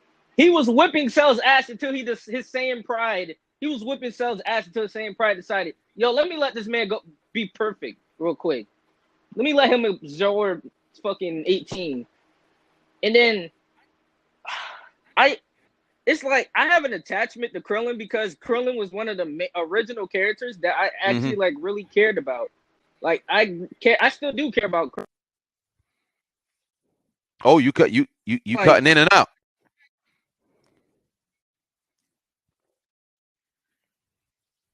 So oh, damn. Who you done cut out? Oh man, damn. That Jonathan Wi-Fi is playing games, hoodie. Damn, it done cut out, brother. Oh no, we done lost. We lost them. We lost them. Hoodie's connection done cut out. Damn. Hopefully it's able to come back on. It done cut out. Damn. Derek, you ain't right. He said you had the Sega Wi-Fi, son. God damn, it done cut out, hoodie. Oh man. Hopefully it could come back on. We're gonna give you some time. Hopefully it could come back on. Okay, he back, but you still lagging. Like you pop locking on the street like Jonathan was. You pop locking, moving left and right. First, why your chair so far, brother? Why your chair so far? Like you teleporting? You got like you out here looking like Professor X, but you can actually walk. Like you actually mobile. Like come on, so you can't be in no wheelchair by choice. It's like the lazy people that go to Walmart and they just sit down and have their cart push them around. Derek said it looked like N64 graphics. Derek chose today. He woke up and said, I'm going to choose violence. I don't like people in hoodies. I don't like people with the name Zay. Derek chose violence. He done said he got that N64 graphic. Are you hear me? Yeah, I can hear you. I can't see you, but I can hear you. I can see you now. Oh, not anymore. Yeah, but one way or another, you can finish your piece.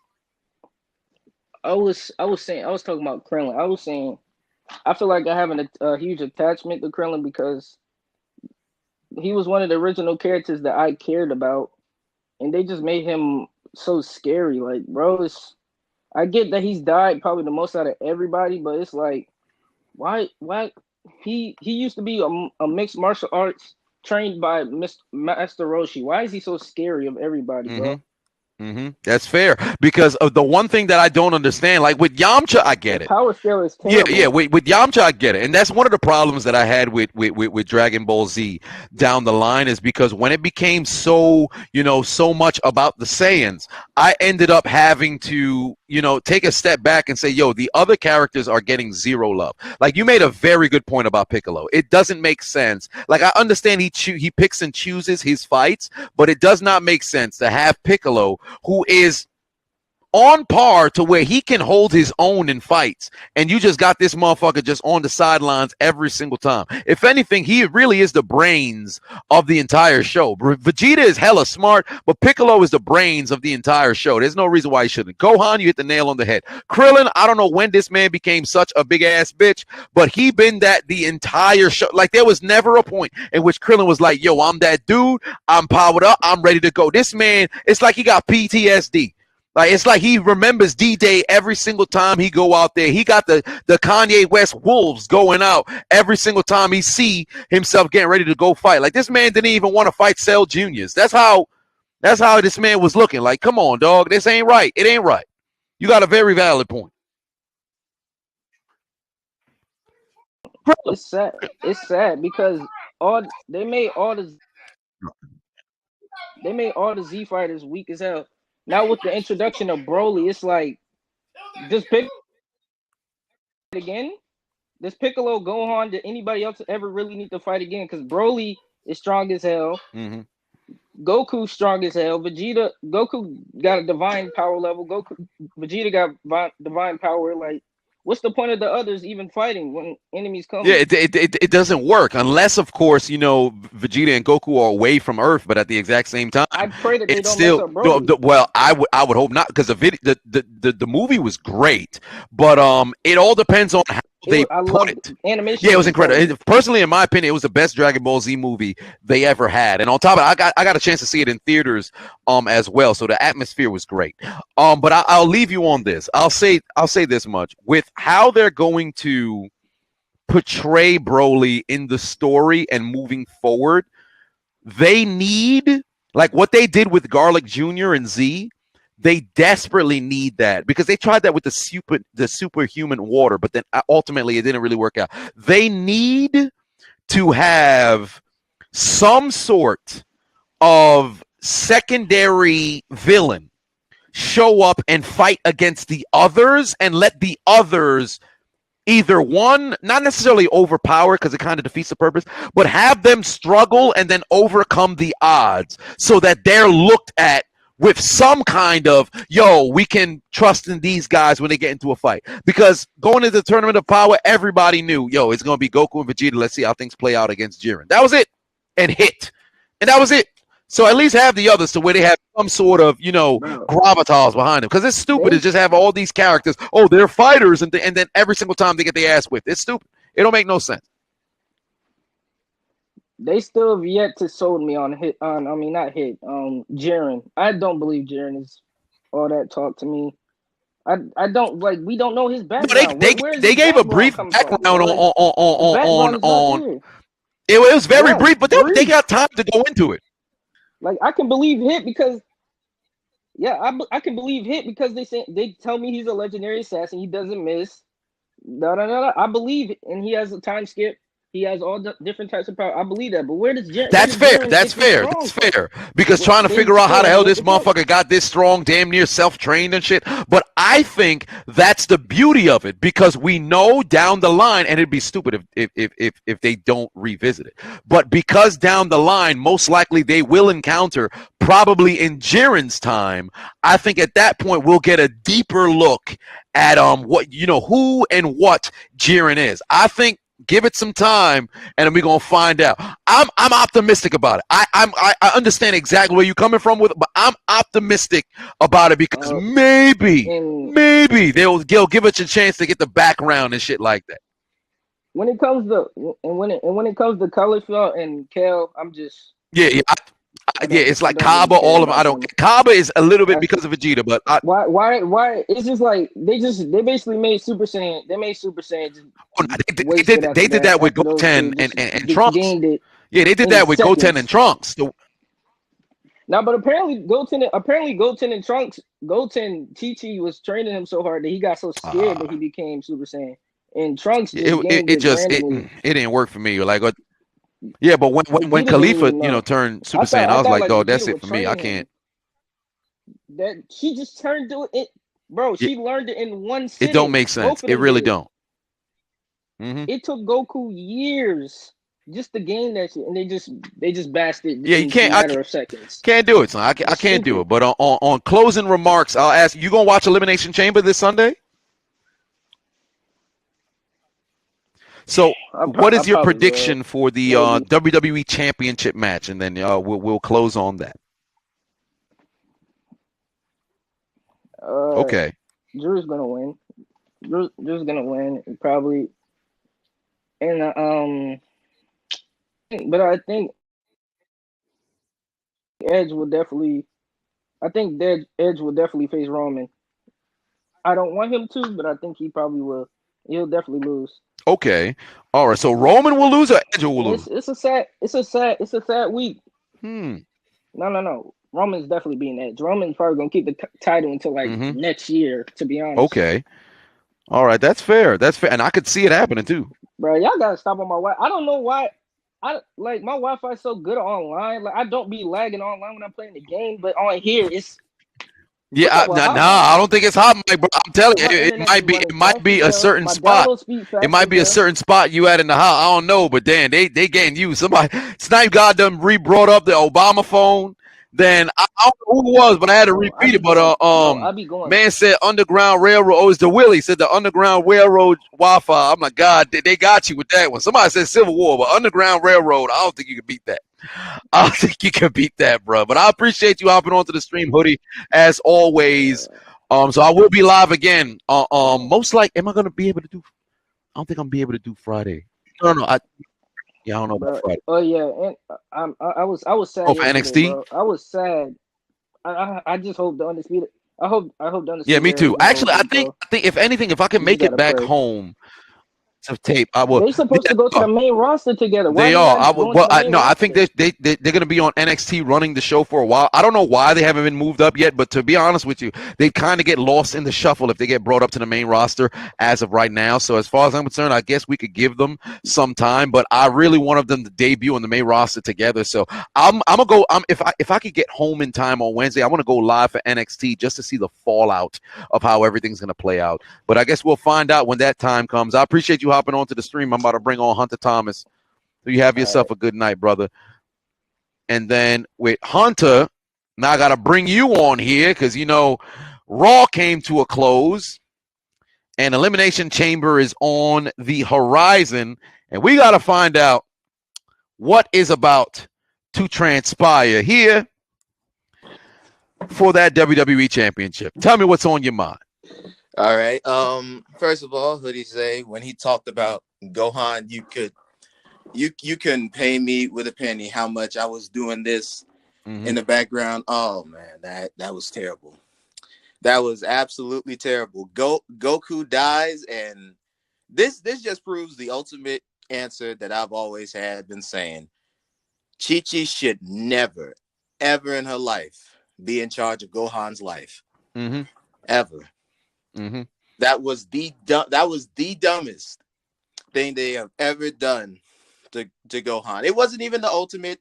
It wasn't the adult. Great Saiyan man.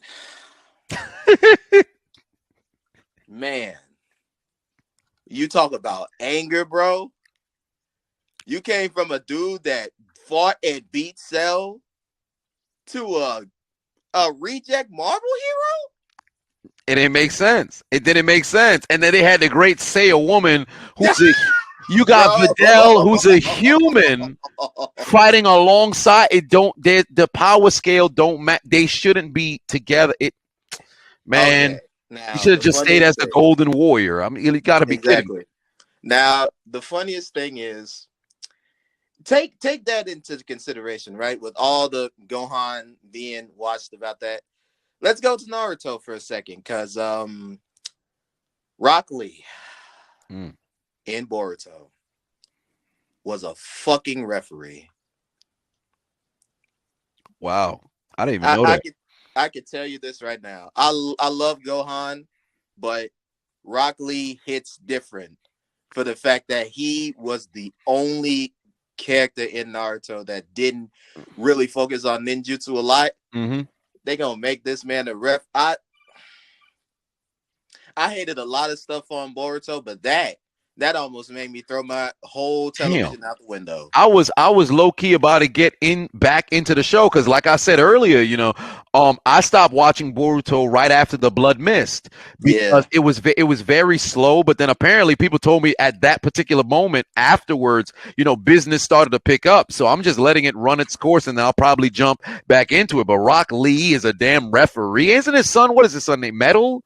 Yeah, Metal or something like that. So I think his son I saw a clip on YouTube. I didn't watch it, but apparently he was teaching Metal the Leaf Hurricane or something of that nature. But boy, he was a referee. Like, that's crazy how the mighty have fallen. Because if coming up in that era when Naruto was coming up, and the Gaara and Rock Lee fight was one of the greatest that we had ever seen. And on top of that, before that fight had happened, Rock Lee nearly murked Sasuke. All of the backing that was behind Lee up until that particular point was like, yo, this dude is just like you said, strictly taijutsu. There's no reason why you should have him damn near buried. And he started to make a comeback in Shippuden. No, it wasn't in Shippuden. It was later on in Naruto with Kimimaru and things of that nature when they fought, and he had to do with the bones and shit, and then he had the drunken fist and everything. I'm so glad you said that. He was getting his comeback at that point, and then it kind of just fizzled out. Like, Guy had his moment against Madara. Rock Lee, we kind of still waiting for that to happen. If anything, I would assume in Boruto, the same way that Guy had Night Guy against Madara, Rock Lee should have a moment at one point against whoever the fuck the top villain in Boruto is fixing to be, but he need to have himself a moment because it's craziness that they did this man like they did him. Because he had not one, like you said, not one. One was Sasuke. That blew my mind instantly. I'm like, yo, who is this dude? Second, Gaara. I'm like, okay, I'm the biggest fan. 3, Bone Dude. Oh shit, he's the best. 4th, I seen this dude in like a casino scene or some scene in like one of the movies or something where this dude is wielding fucking nunchucks and doing crazy shit like that. I'm like, okay, that's 4. Now he's a ref. Now he is a. Oh, it just don't make sense. It don't make sense. The continuity ain't there. That's why low key, I don't keep up with like whenever I seen a spoiler about Boruto, I don't even remember what they were because I'm like, I remember what these characters were when they were at the top. I can't. It's not the same. Bogus too. Though they did Metal Leaf bogus too. The fact you talk about the Leaf Hurricane and all that great stuff on that. Still mad that they said, "Oh, Metal Lee has the best potential, but he's scared of people watching." That I was just like, okay, I don't understand. I really don't. Terrible. Now, to talk about wrestling wise, at least, because that's why I'm also here. NXT Takeover Vengeance Day, probably in contender for the best pay-per-view of the year. It's probably way up there with that. UE. Here's what I'll say about this. I feel bad for Roddy because him and Bobby Fish are going to be lost in the show. Oh yeah, absolutely. Because this whole feud, if they're making the feud, is only going to benefit O'Reilly and Cole. That's it. Yep. Because it's either Bobby and Roderick have to choose a side, which does not help them, and them being on the outside, what are they going to do? Like, what Bobby Fish has always found a way off of television. Like, is it always injuries? What is the deal with Bobby Fish right now? I think it's probably like another injury. I guess it may be injuries because he has pretty bad records when it comes to injuries. And it's sad because he's still a good wrestler. It's just that he too injury prone. Oh boy, I really hope they don't break it up. I just hope it's one of those spur of the moment. So there's tension, kind of like what was going on with the Hurt Business, but it makes them better. I would hope that's what the reality of the situation is, because Kyle, I guess him and Finn, they may have buried the hatchet or whatever, but Cole still is like, dog, you the champion. I want my champion. I'm sorry, O'Reilly. I didn't mean to do that shit. Because they had a program and all the other shit in Ring of Honor and things of that nature. But I hope they don't break up. Because like Hoodie said, They were supposed to come to the main roster as one faction. That is the only way I can envision the Undisputed Era coming up. They have to be together, because if they're separate, like you said, Bobby and Roderick, it's over for them. Kyle can hold his own. He'll mess around and be like turned into like a jobber or whatever, but he'll still keep his popularity because he is just able to get that emotion from the audience. Cole is the guy. He's the Shawn Michaels of the group. He's the Triple H of the Evolution. He's the guy. So he's gonna flourish regardless. Fish and Roderick can't talk. Fish is great like in the ring, like you said, but he's injury prone, and let's just be honest, nobody really gives a shit about Bobby Fish like that. So Roderick is solid in the ring, but he can't talk. And anytime he grabs a mic, it makes you want to go jump into a Sleepy's commercial. So one way or another, I hope they figure this out, because they can't ruin them, son. Yeah, I just think that if this is a full split, I feel so bad for Roddy the most, because he is going back to 205 Live. There's no mistake. Oh yeah, he can't go anywhere else. He is not going to Raw. Buried. SmackDown. Oh, Jesus. You think he's even sniffing a championship match with Reigns? Please. This man getting buried to fucking Baron Corbin every single night. And this dude is, like you said, a phenomenal wrestler. But if this whole thing splits up, yo, take the other lover. Go to AEW. Go to AEW, or at least New Japan.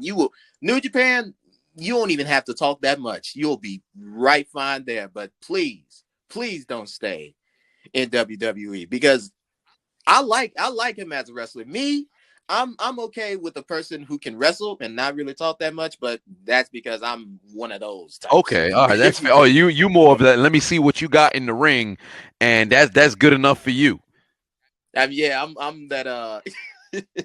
I'm glad you mentioned Perk Angle, because I'm that person that was like, yeah, Angle's WWE one was great. Fuck that shit. Let's talk about Perk Angle and TNA.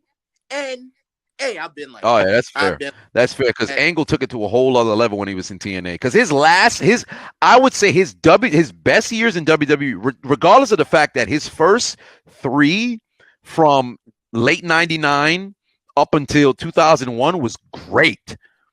2002 Angle, from when he had gotten the title, I think it was at Vengeance? I think he had won. I think it was like at Vengeance. From 2002 up until his departure, sensational run. And then TNA, this man was just off his, he was on that bean. The bean kicked in. The dude was tripping. But one of the greatest. A lot of people, when they talk about greatest wrestlers, they always end up leaving Kurt Angle off that list, because they just be forgetting. They be thinking about Milk-O-Mania and shit. Kurt Angle was something different. Was something different. That dude, I was happy that I was able to go to the WrestleMania. That was his last match, because unfortunately Baron Corbin went, he beat him, which I understand is a rite of passage. And Angle was a shell of his former self. His neck was like damn near wider than his entire head. That is but about that. It is what it is, But golly, Kurt was something. Kurt was something. But who do you think is going to win the Elimination Chamber, the WWE Championship? Who do you see walking out, with the title? We know Drew's walking in, but then who's going to walk out with the title? Well, I think for Raw, I'm probably going to lean towards maybe Drew, and like the fucking left field one is probably Sheamus. So they could have like Sheamus go to WrestleMania's champion and then have Drew beat him again, like this feel good moment. For SmackDown, it's damn. You know what? They shouldn't even put Cesaro in there. I love him. He's not gonna win it. I love him to bits, man. He is not gonna win it. They will never. And this is the same dude, Cesaro, that said, I want to make it in WWE as like the guy. I want to make it as the top guy. I said, it's not going to work. It's not going to work. The fans could be behind you with the Cesaro section and everything, but Vince don't get it. You don't. I get it. He don't. And you know what's funny? My whole thing with Cesaro is, if they have Cesaro enter the Elimination Chamber and he has the kind of performance that Kofi had, and now he builds that momentum. Although I don't want Reigns to lose the title at all, if Cesaro is able to get the fans behind him, and this is why you need the crowd, because I think if the crowd was here following that Talking Smack interview, and then now having a chance, because most likely I think there's going to be a gauntlet match on SmackDown as well. So if Cesaro now puts himself in a spot to where he has that kind of performance, and the Kofi Mania sort of aspect now hits Cesaro, oh, you gotta have him go over on Reigns, because if he beats Reigns, imagine the pop. Oh, but man. Unfortunately, and Cesaro could be a legit threat if done the right way, but unfortunately, I agree with you. If anything, don't put Cesaro in there, because I feel like this kind of Cesaro that's necessary now, you need the crowd there. Luckily, they're going to see if they can, have fans at WrestleMania or whatever. But unfortunately, at Elimination Chamber, I think it's like necessary to have, the fans there, because you can't hear motherfuckers, cheering through the Thunderdome. It's just regular generic screams here and there. But if they can do it the right way, and Cesaro, despite the fact that he loses, comes out as the best performer, perhaps you can now have the angle for the Cesaro versus Reigns WrestleMania, and then Edge ultimately, will have to go to Raw and fight against McIntyre, because I think McIntyre is going to defend, he's going to retain his championship one way or another. Yeah. But you got the UK flag on your shirt, so I got to ask you. SummerSlam, I think it was SummerSlam 92. Yes. Brett and Bulldog. You've seen the match. What do you think about that match? I'll say this. Even though I truly do enjoy the match and, the whole process of it, I got to be honest. That match is not touching Bret Hart versus Mr. Perfect. Not even close. That perfect Hart match at 91 WrestleMania. Oh, magnifique. That's just, I agree. Story finest. You can't top that.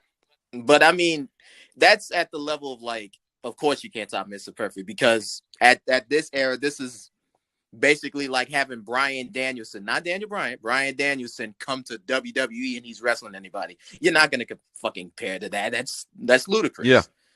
I agree 110%. A lot of people always put that up there. I'm like, dog, Perfect and Brett was up there. And on top, I would even argue I would take Piper and Brett over that match as well at WrestleMania 8.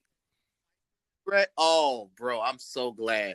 People sleep on Piper as a wrestler so much. It infuriates me. Because when you talk about greatest heels in the business, you can't talk about greatest heels without Piper. And Piper had some hellacious performances in his day, man. Because those were some great ass matches. Because I was watching the wrestling bios on SummerSlam 1992, and I just remember, because after the fact, Bret Hart always does the whole interview where Bulldog was high. She's like, he was in the ring like, yeah, I'm fucked and all the other stuff. So I always found that funny. I even incorporated it into the commentary. But I always look at the match. I'm like, yo, the people in Wembley, they were granted a great match.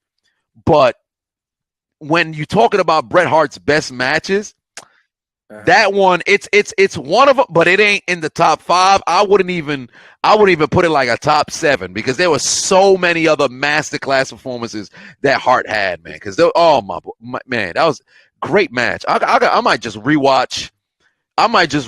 Brett and Perfect, because I had a chance. I rewatched Brett and Piper last week, and I watched Bulldog and Brett 2 weeks ago.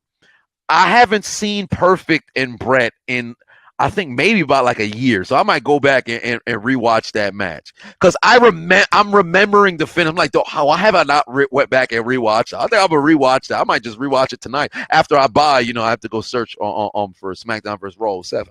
But after I get done with that, I gotta go and rewatch that match, man. So I appreciate you jogging my memory with that in particular. But yeah, man, I appreciate you hopping onto the stream as always and tuning in as long as you have. And hopefully, in Super, they don't do your boy Gohan wrong moving forward. Exactly, because or Rock Lee, because Rock Lee is just, I love him, but he's in the dirt. He's in the dirt. And it's sad to me. It's my heart. My heart bleeds out for this man. But hey, at least my guy is there. So at least if his pupil is not doing well, I can always look at the master and be like, okay, this is what he can Yeah, do. absolutely. That's fair. That's fair, brother. You have yourself a good night. All right, you too, man. Always a joy to bring on Hoodie, bring on Hunter Thomas as well. Always a great joy to have you guys join me on the stream. But that concludes Monday Night Raw.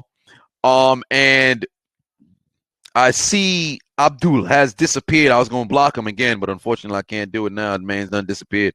But one way or another, y'all are ruthless in the Hot Mic chat. If you haven't already, download the Hot Mic app. Use the promo code Adonis. You're watching on YouTube, so you can enter into the futuristic 20K follower giveaway. I'm going to have to make that promotion once we find out where the hell Elias is, because it's now strike 2. We have not seen Elias post-stream of the Super Bowl. Where is this man? We must find this man to win his Xbox X, because if February comes to a close and Elias is nowhere to be found, we re-raffling it and somebody else is going to win the doggone Xbox X. I am going to finish Last Ride, well, the first episode, and then I'm going to watch me Mr. Perfect and Bret Hart, because I expect those to be masterclass, performance in the ring. Golly, such good matches. Y'all have yourselves a great night. I have been your host, founder, and chairman of Hold My Nuggets Incorporated, the diligent, vigilant, meticulous, sagacious, conscientious, analytical, methodical individual, the Chiseled Adonis. Y'all have yourselves a good night. And stop being so disrespectful in the chat room. I lied. Keep being disrespectful. That's what keeps us, going. We are mean people. But take your shots back. Hoodie, take your shots back. Hunter, take your shots back. Let the people know how you feel, goddammit. Have yourselves a good night.